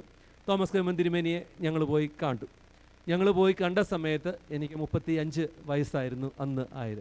അപ്പോഴേ ബിഷപ്പ് ഒരു കാര്യം പറഞ്ഞു, ക്ലർജി മാനുവലിൽ ഒരു കാര്യം എഴുതിയിട്ടുണ്ട്, 30 വയസ്സ് വരെ അച്ചൻപട്ടത്തിന് അപേക്ഷിക്കുവാനായിട്ട് കഴിയത്തുള്ളൂ, അതുകൊണ്ട് അപേക്ഷിക്കുവാനായിട്ടുള്ള പ്രായപരിധി ഇപ്പോൾ അവസാനിച്ചിരിക്കുകയാണ്. പിന്നെ ഒരാൾ അച്ഛനാകുക എന്നുള്ളത് മാനുഷിക ചിന്തയല്ല, ദൈവത്തിൻ്റെ ഇടപെടലാണ്. അതുകൊണ്ട് ഒരു ചാൻസ് തരാം, എൻട്രൻസ് എക്സാം നടക്കും, ആ ചാൻസിൽ ഫസ്റ്റ് ചാൻസ് ജയിക്കുകയാണെന്നുണ്ടെങ്കിൽ ഞാൻ എടുക്കാം, ഈ ക്ലർജി മാനുവലിലെ കാര്യങ്ങളൊക്കെ മാറ്റി വെച്ചുകൊണ്ട് ഞാൻ എടുക്കാം എന്ന് അദ്ദേഹം പറഞ്ഞു. അങ്ങനെ അപ്പം ഞാൻ ജോലി ചെയ്തുകൊണ്ടിരിക്കുക ഈ പറഞ്ഞ സ്ഥാപനത്തിൽ. അപ്പോൾ വേദപുസ്തകം മുഴുവൻ പഠിക്കണം. ചെറുപ്പത്തിലെ ആ തുറയൊക്കെ അങ്ങ് നഷ്ടപ്പെട്ടതുകൊണ്ട് വേദപുസ്തകമൊക്കെ വല്ലപ്പോഴും വായിക്കുന്നുവെങ്കിൽ വായിക്കുന്നു, ആ ഒരു രീതിയിൽ സാധാരണ ഒരു ജീവിതം നയിച്ചുകൊണ്ടിരിക്കുകയാണ്. അപ്പോൾ ഈ വേദപുസ്തകം ആദ്യോടെ എന്തെങ്കിലും പഠിക്കണം, അതുപോലെ ജനറൽ നോളജ് പഠിക്കണം, ഇംഗ്ലീഷ് പഠിക്കണം, അങ്ങനെ പല കാര്യങ്ങൾ അതിൻ്റെ മുൻപിലുണ്ട്. അപ്പം ഈ ജോലിയുമായിട്ട് മുൻപോട്ട് പോയി കഴിഞ്ഞിട്ടുണ്ടെങ്കിൽ പ്രയാസമാണ്. അപ്പോൾ ഞാൻ ചിന്തിച്ചു, ജോലി രാജിവെക്കുക. അപ്പോൾ എന്നോട് പല ആളുകളും പറഞ്ഞു, നീ കാണിക്കുന്ന മണ്ടത്തരമാണ്, പരീക്ഷയ്ക്ക് തോറ്റു കഴിഞ്ഞിട്ടുണ്ടെങ്കിൽ പിന്നെ ജോലിയുമില്ല, പട്ടവുമില്ല, ആകെ തളർന്നു പോകും. ഞാൻ പറഞ്ഞു, ഞാൻ വിശ്വാസത്തിലാണ് ഇറങ്ങിയിരിക്കുന്നത്, അതുകൊണ്ട് നടക്കുമെന്ന് പറഞ്ഞ് ജോലി രാജിവെച്ച് പഠിക്കുവാനായിട്ടിരുന്നു. എങ്ങനെ പഠിക്കാൻ, പഴയ ക്വസ്റ്റ്യൻസൊക്കെ നോക്കിക്കഴിഞ്ഞപ്പോഴത്തേക്കിന് ഒത്തിരി കാര്യങ്ങൾ പഠിക്കാനായിട്ടുണ്ട്, വലിയ പ്രയാസം. അപ്പോൾ ഞാനൊരു കാര്യം ചെയ്തു, സൺഡേ സ്കൂളിലെ സീനിയർ ക്ലാസ്സിലെ ബുക്ക് വാങ്ങിച്ചിട്ട് അതിനകത്തു നിന്ന് കുറേ എസ്സേകൾ ഞാനിങ്ങനെ സെലക്ട് ചെയ്തു. 13 എസ്സേ ഞാൻ സെലക്ട് ചെയ്തു. 13 എസ്സേ സെലക്ട് ചെയ്ത് അതേക്കുറിച്ച് പഠിച്ചു. അത്ഭുതമെന്ന് പറയട്ടെ, ആ പ്രാവശ്യം ഞങ്ങൾ എക്സാം എഴുതുന്നത് അതിന് മുമ്പേ ഉള്ള സമയത്ത് ഫിൽ ഇൻ ദ ബ്ലാങ്ക്സ് ആരോട് പറഞ്ഞു, പിന്നെ അതുപോലെ തന്നെ ബൈബിൾ വാക്യങ്ങൾ, എസ്സേ, അങ്ങനെ പല രീതിയിലുള്ള ക്വസ്റ്റ്യൻസ് ആയിരുന്നുണ്ട്. എന്നാൽ ഞങ്ങൾ പരീക്ഷ എഴുതുന്ന സമയത്ത് 10 എസ്സേ ക്വസ്റ്റ്യനാണ് ചോദിച്ചിരുന്നത്. ഈ 10 എസ്സേ ക്വസ്റ്റ്യൻ ചോദിച്ചു കഴിഞ്ഞപ്പോൾ ക്വസ്റ്റ്യൻ പേപ്പർ ഞാൻ എടുത്ത് നോക്കിയപ്പോൾ 7 എസ്സേ ആ പുസ്തകത്തിൽ നിന്ന് ഞാൻ നോക്കി പഠിച്ചിരിക്കുന്ന എന്തെല്ലാമാണോ ആ 7 ക്വസ്റ്റ്യനും അതുപോലെ തന്നെ വന്നിട്ടുണ്ട്. 2 എണ്ണം കണക്ട് ചെയ്ത് എഴുതാനായിട്ടുള്ളതാണ്. ഒന്ന് മദ്യപാനി സ്വർഗത്തിൽ പ്രവേശിക്കുകയില്ല, 1 പേജ്. അപ്പോൾ ഞാൻ ഈ ഫീൽഡിലൊക്കെ ആയിരുന്നു, സൈക്കാട്രി ആയിരുന്നു ഞാൻ പ്രവർത്തിച്ചുകൊണ്ടിരുന്നത്. അനേകം മദ്യപാനികളെ എനിക്കറിയാം, അവരെ ചികിത്സിച്ചിട്ടുണ്ട്. അപ്പോൾ അവരുടെ ലൈഫിനെ കുറിച്ച് അറിയാം, ബൈബിളിലെ വാക്യങ്ങൾ അറിയാം, അതൊക്കെ വെച്ച് കണക്ട് ചെയ്ത് അത് എഴുതാനായിട്ട് പറ്റി. പിന്നെ എൻവയൺമെൻറ്റിനെ കുറിച്ച് അങ്ങനെ 10 ആൻസറുകളും, പിന്നെ ഒരെണ്ണം പിന്നെ ജനറലായിട്ട് എഴുതാൻ പറ്റുന്ന ഒരു ക്വസ്റ്റ്യൻ, 10 ആൻസറുകളും നല്ല വ്യക്തമായിട്ട് എഴുതുവാനായിട്ടുള്ള ഒരു അവസരം എനിക്കുണ്ട്. ആ ഒരൊറ്റ പ്രാവശ്യമാണ്, ഞാൻ പല പ്രാവശ്യം അന്വേഷിച്ചു, ആ ഒരൊറ്റ പ്രാവശ്യമാണ് 10 essay 12 എണ്ണം തന്നിട്ട് 10 എണ്ണം എഴുതാനായിട്ട് 10 essay എഴുതാനായിട്ട് ചോദിച്ചിരുന്ന ഒരൊറ്റ വർഷം അത് മാത്രമേ ഉണ്ടായിരുന്നുള്ളൂ. ആ 10 essayയും എനിക്ക് എഴുതുവാനായിട്ട് സാധിച്ചു. അങ്ങനെ സെലക്ഷനിലേക്ക് കടന്നു വന്നു. പിന്നെ ഞങ്ങൾ ഈ ശുശ്രൂഷയ്ക്കായിട്ട് കടന്നു വരികയായിരുന്നു വന്നത്. അപ്പോൾ ഈ ദൈവത്തിന് ഒരു ഉദ്ദേശം നമ്മളെക്കുറിച്ചുണ്ടെങ്കിൽ, നമ്മൾ വിശ്വസിച്ചാണ് ഓരോ കാര്യങ്ങൾക്കും ഇറങ്ങി പുറപ്പെടുന്നതെങ്കിൽ തീർച്ചയായിട്ടും ദൈവം നമ്മളോട് പ്രവർത്തിക്കുമെന്നുള്ളതാണ്. ദൈവത്തിന് നമ്മളെക്കുറിച്ച് പല ഉദ്ദേശങ്ങളുണ്ട്. നമ്മൾ ഏതെല്ലാം രീതിയിൽ മാറിപ്പോവാനായിട്ട് ശ്രമിച്ചെന്ന് പറഞ്ഞാലും ദൈവം നമ്മളെ മടക്കിക്കൊണ്ടുവരും എന്നുള്ളതാണ്. അപ്പോൾ രക്ഷിക്കപ്പെടുവാനായിട്ട് ഒരു മനസ്സും ഒരു വിശ്വാസവും നമ്മളുടെ ജീവിതത്തിലുണ്ട് എങ്കിൽ നമുക്ക് തീർച്ചയായിട്ടും ഈ ശുശ്രൂഷയിലേക്ക് കടന്നു വരാം. അപ്പോൾ ഞാൻ ജോലി രാജിവെച്ചതിന് ശേഷം വൈഫിന് മാത്രമേ ഉള്ളൂ ജോലി. ഞങ്ങളുടെ ജീവിത സാഹചര്യം അനുസരിച്ച് ജീവിക്കാനായിട്ട് ഒരാളുടെ സാലറി കൊണ്ട് വളരെ പ്രയാസമായി. എന്നിരുന്നാലും ഒരു ദിവസം പോലും പട്ടിണി കിടക്കുവാനായിട്ട് ദൈവം അനുവദിച്ചിട്ടില്ല. സെമിനാരി പഠിക്കുവാനായിട്ടുള്ള സാഹചര്യങ്ങളിൽ, സെമിനാരി ജീവിക്കുവാനായിട്ടുള്ള സാഹചര്യങ്ങളിൽ എല്ലാം ഓരോ വഴികൾ ദൈവം ഒരുക്കി കൊണ്ടുവന്നിരുന്നു. അങ്ങനെ എനിക്ക് പഠനത്തിന് ശേഷം ഞാൻ കല്ലേലി എന്ന് പറയുന്ന സ്ഥലത്ത് എനിക്ക് ശുശ്രൂഷ ആരംഭിച്ചു. അതിനുശേഷം 2 വർഷം അവിടെ പ്രവർത്തിച്ചു. പിന്നെ 2 വർഷം പെട്ടെന്ന് സേവന നിലയത്തിലേക്ക് അവിടെ ഒരു എമർജൻസി വന്നപ്പോൾ എന്നെ അവിടേക്ക് മാറ്റി 2 വർഷം അവിടെ പ്രവർത്തിച്ചു. അത് കഴിഞ്ഞ് 2-ാം വർഷം തിരുമേനി വന്നിട്ട് എന്നോട് പറഞ്ഞു, പാസ്പോർട്ട് ഉണ്ടോ എന്ന് ചോദിച്ചു. ഞാൻ പറഞ്ഞു ഉണ്ട് എന്ന് പറഞ്ഞു. എന്നാൽ അച്ഛനെ ഞാൻ വിദേശത്തേക്ക് വെക്കുകയാണ് എന്ന് പറഞ്ഞു. അങ്ങനെ ദൈവം ഓരോ ചിന്തിക്കാത്ത വഴികളിലൂടെ, നനയ്ക്കാത്ത വഴികളിലൂടെയാണ് ദൈവം ഇന്ന് വരെയും ഓരോ ദിവസവും എന്നെ വഴി നടത്തുന്നത് എന്നുള്ളതാണ് എനിക്ക് എൻ്റെ അനുഭവത്തിലൂടെ പറയാനുള്ളത്. അപ്പോൾ നമ്മൾ വിശ്വാസത്തിലാണ് ദൈവസന്നിധിയിലേക്ക് കടന്നു വരുന്നതെങ്കിൽ തീർച്ചയായിട്ടും ദൈവം നമ്മളെ വഴി നടത്തും എന്നുള്ളതാണ്. അപ്പോൾ ദൈവത്തെക്കുറിച്ചുള്ള ഒരു ചിന്ത നമ്മളുടെ ഉള്ളിൽ ഉണ്ട് എങ്കിൽ മാത്രമേ, ദൈവത്തെ അനുഭവിച്ചറിയുന്നു എങ്കിൽ മാത്രമേ നമുക്ക് രക്ഷിക്കപ്പെടുവാനായിട്ട് കഴിയുകയുള്ളൂ എന്നുള്ളതാണ് എനിക്ക് നിങ്ങളുമായിട്ട് പങ്കുവയ്ക്കുവാനായിട്ടുള്ളത്. നമുക്കറിയാം, തലവേദനയ്ക്ക് നമ്മളെല്ലാം കഴിക്കുന്ന ഒരു മരുന്നാണ് ടൈലനോൾ എന്ന് പറയുന്നത്, അല്ലേ? ഇവിടെ പൊതുവെ ഉപയോഗിക്കുന്ന ഒരു മരുന്നാണ്. അപ്പോൾ ആ ടൈലനോൾ തലവേദന മാറ്റുമെന്നുള്ള നോളജ് എനിക്കുണ്ട്. പക്ഷേ തലവേദന വന്നു കഴിയുമ്പോൾ ആ ടൈലനോൾ ഞാൻ നോക്കിക്കൊണ്ടിരുന്നിട്ടുണ്ടെങ്കിൽ കാര്യമില്ല, അത് ഞാൻ കൈ പിടിച്ചുകൊണ്ടിരുന്നിട്ടുണ്ടെങ്കിൽ കാര്യമില്ല. ഞാനത് കഴിച്ചുവെങ്കിൽ മാത്രമേ എൻ്റെ തലവേദന മാറുകയുള്ളൂ. അപ്പോൾ ദൈവത്തെ എനിക്കറിയാം, എനിക്ക് മറ്റ് പ്രശ്നങ്ങളൊന്നുമില്ല, അല്ലെങ്കിൽ ഞാനൊരു പാപിയല്ല, ഞാൻ തെറ്റുകളൊന്നും ചെയ്യുന്നില്ല എന്നൊക്കെ നമ്മൾ പറഞ്ഞുകൊണ്ട് ജീവിച്ചെന്ന് പറഞ്ഞാലും നമ്മൾ രക്ഷിക്കപ്പെടുകയില്ല എന്നുള്ളതാണ് നമ്മൾ മനസ്സിലാക്കേണ്ടത്. അത് ദൈവത്തെ അനുഭവിച്ചറിഞ്ഞുവെങ്കിൽ മാത്രമേ നമുക്ക് നമ്മുടെ രക്ഷ പ്രാപിക്കുവാനായിട്ട് കഴിയുകയുള്ളൂ. അപ്പോൾ യേശുവിനെ അറിയുകയല്ല നമ്മൾ ചെയ്യേണ്ടത്, യേശുവിനെ അനുഭവിക്കുകയാണ്. അങ്ങനെയെങ്കിൽ മാത്രമേ നമുക്ക് രക്ഷ പ്രാപിക്കുവാനായിട്ട് കഴിയുള്ളൂ. 3 ചോദ്യങ്ങളായിരുന്നു ഞാൻ നിങ്ങളുമായിട്ട് പങ്കുവച്ചത്. ഞാൻ എന്തിന് രക്ഷിക്കപ്പെടണം, ഞാൻ എന്തിനെ രക്ഷിക്കപ്പെടണം എന്നുള്ളതിൻ്റെ ആൻസർ എന്ന് പറയുന്നത്, ഞാനൊരു പാപിയാണ്, എനിക്ക് പല ക്വാളിറ്റികളുണ്ട് എന്ന് പറഞ്ഞിട്ടും കാര്യമില്ല, ഞാനൊരു പാപി ആയതുകൊണ്ട് ഞാൻ രക്ഷിക്കപ്പെടുന്നു. എന്നെ രക്ഷിക്കുവാനായിട്ട് ആർക്ക് കഴിയുന്നു? യേശുവിന് മാത്രമേ എന്നെ രക്ഷിക്കുവാനായിട്ട് കഴിയുകയുള്ളൂ. ഒരു മധ്യസ്ഥനും എനിക്ക് വേണ്ടിയിട്ട് മധ്യസ്ഥ അണയ്ക്കുവാനായിട്ടില്ല. യേശു മാത്രമേ എനിക്ക് വേണ്ടി സംസാരിക്കുവാനുള്ളൂ. രക്ഷിക്കപ്പെടുവാനായിട്ട് ഞാൻ എന്ത് ചെയ്യണം? യേശുവിൽ വിശ്വസിക്കുന്നുവെങ്കിൽ തീർച്ചയായിട്ടും രക്ഷിക്കപ്പെടുവാനായിട്ട് നമുക്ക് ഇടയായിത്തീരും. നമ്മുടെ ഇപ്പോഴത്തെ വിശ്വാസമല്ല, ആഴമായിട്ട് ദൈവത്തിൽ വിശ്വസിക്കുന്നുവെങ്കിൽ നമ്മുടെ ജീവിതം കൊണ്ട് നമുക്ക് ദൈവത്തെ സാക്ഷീകരിക്കുവാനായിട്ട് ഇടയായിത്തീരും. അതാണ് എൻ്റെ അനുഭവം ഞാൻ നിങ്ങളുമായിട്ട് പങ്കുവയ്ക്കുന്നത്. അപ്പോൾ രക്ഷ പ്രാപിക്കുവാനായിട്ട് ദൈവസന്നിധിയിലേക്ക് നമുക്ക് അടുത്തു വരാം. നമ്മുടെ വിശ്വാസത്തോടുകൂടി ദൈവസന്നിധിയിലേക്ക് നാം അടുത്തു വരുന്നുവെങ്കിൽ ദൈവം നമ്മെ രക്ഷിക്കും. നമുക്ക് ഒരു നിമിഷം നമ്മുടെ കണ്ണുകളെ അടയ്ക്കാം. മാറിടാത്ത യേശുനാഥൻ മാറ്റും നിന്റെ വേദന, പാപത്താലും രോഗത്താലും കലങ്ങിടേണ്ട, കടന്നുവാ കടന്നുവാ കടന്നുവാ യേശുവേ വിളിക്കുന്നു.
കർത്താവായ യേശു ക്രിസ്തു നമ്മെ ഓരോരുത്തരെയും ക്ഷണിക്കുകയാണ്.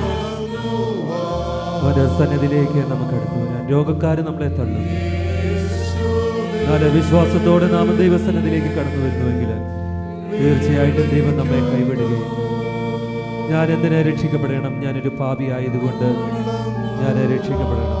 ദൈവസന്നിധിയിൽ നമുക്ക് ഏറ്റുപറയാം, ദൈവമേ ഞാനൊരു പാപിയാണ്, കുറവുകൾ എൻ്റെ ജീവിതത്തിലുണ്ട്, കുറ്റങ്ങൾ എൻ്റെ ജീവിതത്തിലുണ്ട്. എന്നാൽ കർത്താവ് നമ്മളെ വിളിക്കുമ്പോൾ അവൻ്റെ സന്നിധിയിലേക്ക് നമുക്ക് കടന്നു വരാം. തീർച്ചയായിട്ടും അവൻ നമ്മെ വിടുവിക്കും. കടന്നു വാ, കടന്നു വാ, യേശു നിന്നെ വിളിക്കുന്നു.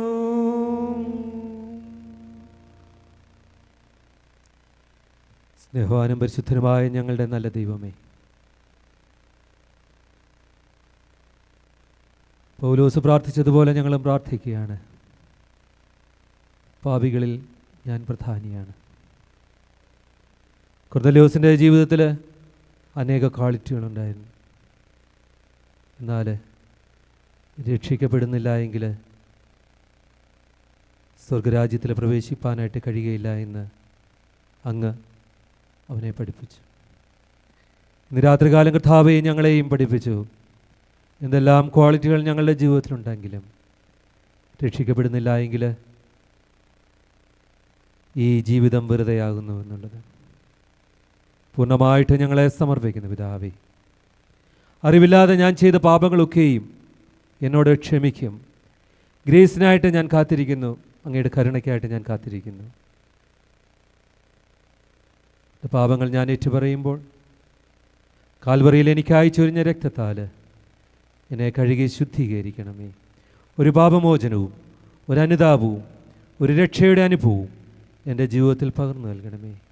ഏറിയ കൃപകളാൽ അവിടെ നിറയ്ക്കണമെന്ന് യേശു മൂലം അപേക്ഷിക്കുന്നത് ദയവുണ്ടായി കേൾക്കുമാറാകണമേ. ആമേൻ.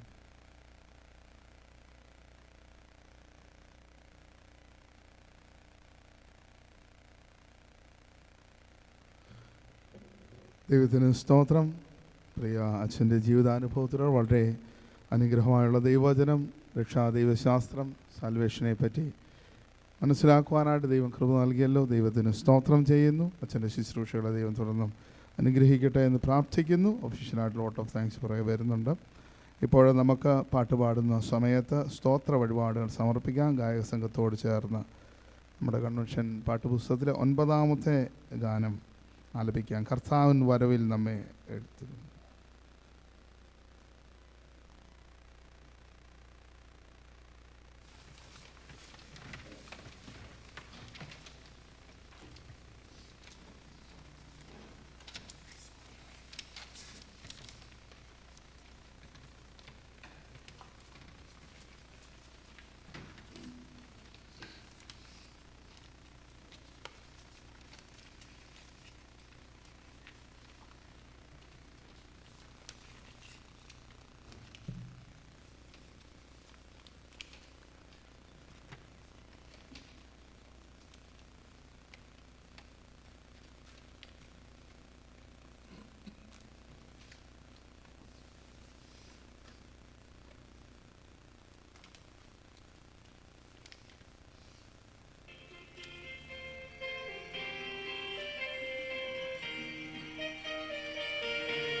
കുഞ്ഞാടിൻ കല്യാണം അടുത്തുവല്ലോ, കാത്തിരിക്കും നാം വിശുദ്ധരെ.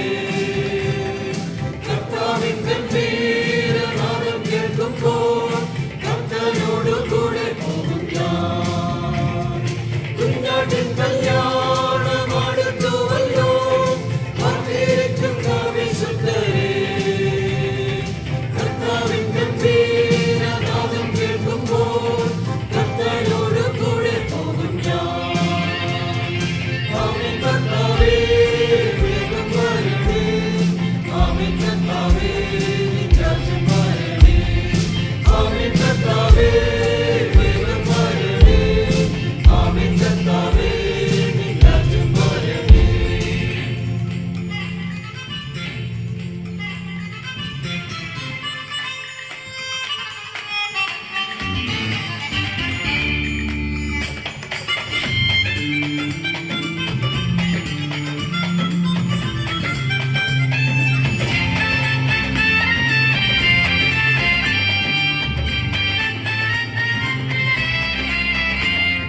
കാലം കഴിയും, ഈ ലോകമഴിയും, കർമ്മതെല്ലാം മാറിപ്പോയിടും. കർത്താവിൻ യുഗം വെളിപ്പെടുമ്പോൾ കാണും തിരുമുഖം നിത്യമായി. കാലം കഴിയും, ഈ ലോകമഴിയും, കർമ്മതെല്ലാം മാറിപ്പോയിടും. കർത്താവിൻ യുഗം വെളിപ്പെടുമ്പോൾ കാണും തിരുമുഖം നിത്യമായി. ആമേൻ കർത്താവേ, വേഗം വരണേ. ആമേൻ കർത്താവേ, നിൻ രാജ്യം വരണേ. ആമേൻ കർത്താവേ, വേഗം വരണേ. ആമേൻ കർത്താവേ, നിൻ രാജ്യം വരണേ. കർത്താവിൻ വരവിൽ നമ്മെ എടുത്തിടുമ്പോൾ കഷ്ടനഷ്ട ശോധനകൾ മാറിപ്പോയിടും. കർത്താവിന്റെ കരമൊന്നു തുടച്ചിടുമ്പോൾ കണ്ണുനീരും വേദനയും തീർന്നു പോയിടും. ആമേൻ കർത്താവേ, വേഗം വരണേ. ആമേൻ കർത്താവേ, നിൻ രാജ്യം വരണേ. ആമേൻ കർത്താവേ, വേഗം വരണേ. ആമേൻ കർത്താവേ, നിൻ രാജ്യം വരണേ. ആമേൻ കർത്താവേ, വേഗം വരണേ. ആമേൻ കർത്താവേ, നിൻ രാജ്യം വരണേ. ആമേൻ കർത്താവേ, വേഗം വരണേ. ആമേൻ കർത്താവേ, നിൻ രാജ്യം വരണേ. വഴിപാടുകളെ സമർപ്പിച്ച് നമുക്ക് പ്രാർത്ഥിക്കാം. ഇതിനായ ദൈവമേ, സ്വർഗസ്പിതാവേ, അവിടുന്ന് തരുന്ന എല്ലാ നല്ല ദാനങ്ങൾക്കും അനുഗ്രഹങ്ങൾക്കുമായിട്ട് സ്തോത്രം. കൺവെൻഷൻ്റെ ഈ രാത്രി ദിനങ്ങളിലും അവിടുത്തെ സാന്നിധ്യം അനുഗ്രഹം കൂടെ ഇരുന്നല്ലോ. കർത്താവേ, നിൻ്റെ മക്കൾ നിന്റെ നാമത്തെ സമർപ്പിച്ച് വഴിപാടുകളെ വാഴ്ത്തി അനുഗ്രഹിക്കണം. വാഴ്ത്തി വർദ്ധിപ്പിച്ച് അനുഗ്രഹമായിട്ട് നൽകുന്ന ദൈവമേ, അമർത്തി കുലുക്കി കവിയും നല്ല അളവിനെ മടിയിൽ നൽകണമേ എന്ന് പ്രാർത്ഥിക്കുന്നു. അവിടുത്തെ സാന്നിധ്യം തുടർന്ന് ഞങ്ങളോടുകൂടെ ഇരിക്കണം. സകല മഹത്വം അവിടുന്ന് തന്നെ എടുക്കണം. യേശു മെശിഹായുടെ ധന്യനാമത്തിൽ അപേക്ഷിക്കുന്നു. കൃപയോടെ കേൾക്കണമേ. ആമേൻ. എല്ലാവർക്കും ഇരിക്കാം. നമ്മുടെ കൺവെൻഷൻ്റെ രാത്രി യോഗങ്ങൾ ഇന്ന് അവസാനിക്കുകയാണല്ലോ. നാളെയും നമ്മുടെ കൺവെൻഷൻ ഞായറായിട്ട് നമ്മൾ ക്രമീകരിച്ചിരിക്കുന്നു. അച്ഛൻ ലിജോ അച്ഛൻ മെസ്സിയാനിക് ഇൻകാർണേഷൻ എന്നുള്ള വിഷയത്തെ ആധാരമാക്കി അതിൻ്റെ ന്യായവിധിയെ പറ്റിയുള്ള വചനം നാളെ സംസാരിക്കുന്നതാണ്. എല്ലാവരും കടന്നു വരുവാൻ വൃത്തിയായിട്ട് ഓർമ്മിപ്പിക്കുന്നു. എന്നാൽ ഇപ്പോൾ ഈ രാത്രി യോഗങ്ങളുടെ സമാപനത്തിൽ ഔദ്യോഗികമായിട്ട് നന്ദി പ്രകാശിപ്പിക്കുവാനായിട്ട് ചർച്ച് കമ്മിറ്റി സെക്രട്ടറി ആയിരിക്കുന്ന മിസ്റ്റർ ജോൺ മാത്യു സഹോദരനെ ക്ഷണിക്കുന്നു.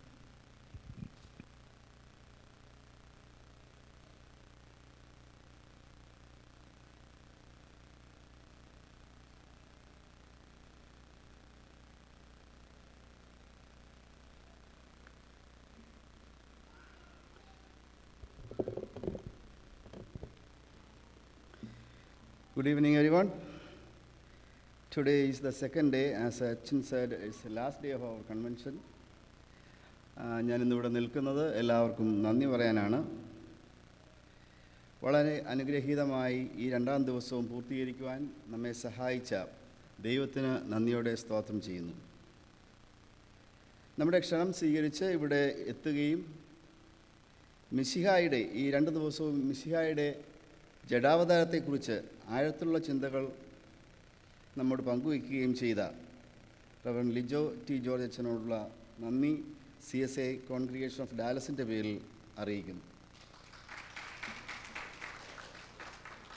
പല പുതിയ ചിന്തകളും അറ്റ്ലീസ്റ്റ് എനിക്കെങ്കിലും കേൾക്കുവാൻ സാധിച്ചു. ഒരു ചിന്ത ഞാൻ ശ്രദ്ധിച്ചത്, ദൈവാത്മാവും പരിശുദ്ധാത്മാവും രണ്ടും രണ്ടാണെന്നുള്ളൊരു ചിന്ത ഞാൻ ആദ്യമായിട്ട് കേൾക്കുകയാണ്. അത് അച്ഛൻ ഇന്നലെ അത് പറഞ്ഞൊരു ചിന്തയാണ്. ലിജോ അച്ഛനെ ക്ഷണിക്കുകയും മറ്റുള്ള എല്ലാ ക്രമീകരണങ്ങൾക്കും നേതൃത്വം നൽകുകയും ചെയ്ത റവറൻ രജീവ് സുഗു അച്ഛനോടുള്ള നന്ദിയും ഈ സമയത്ത് ഞാൻ അറിയിക്കുന്നു. വളരെ മനോഹരമായി പുതിയതും പഴയതുമായ ഗാനങ്ങൾ കോർത്തിണക്കി ആത്മീയമായ ഒരു അന്തരീക്ഷം ഇവിടെ സൃഷ്ടിക്കുവാൻ സഹായിച്ച ക്വയറിനോടുള്ള നന്ദി അറിയിക്കുന്നു. അതിന് സഹായിച്ച, പ്രത്യേകിച്ച് അതിന് നേതൃത്വം നൽകിയ സണ്ണി അങ്കിളിനോടും റിച്ചാർഡ്സൺ അങ്കിളിനോടും ആൽവിനോടും ഉള്ള നന്ദി പ്രത്യേകമായി ഈ സമയത്ത് അറിയിക്കുന്നു. A very special thanks to the media team, to Alvin and Preston for displaying the songs and everything, and the recordings for uploading to YouTube. Thank you. ഈ സമയത്ത് ലിജോ അച്ഛന് ഫുഡ് ക്രമീകരിച്ച എല്ലാവരോടുമുള്ള നന്ദി അറിയിക്കുന്നു. As always, I appreciate all the hard work done by my fellow committee members. Thank you so much. ഈ 2 ദിവസങ്ങളിലും വളരെ മോശമായ കാലാവസ്ഥയിലും ഇത്രത്തോളം ജനങ്ങൾ ഇവിടെ, സഭാജനങ്ങൾ ഇവിടെ കൂടി വരികയും ഈ കൺവെൻഷൻ വളരെ ഫ്രൂട്ട്ഫുൾ ആക്കിയ എല്ലാവരോടുമുള്ള നന്ദി അറിയിച്ചുകൊണ്ട് ഞാൻ എൻ്റെ വാക്കുകൾ നിർത്തുന്നു. Thank you all.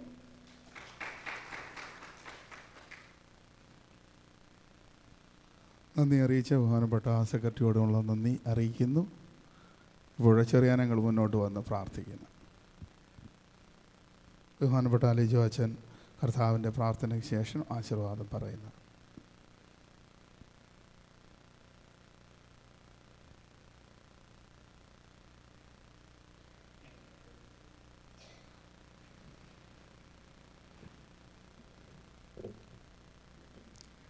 പ്രാർത്ഥിക്കാം.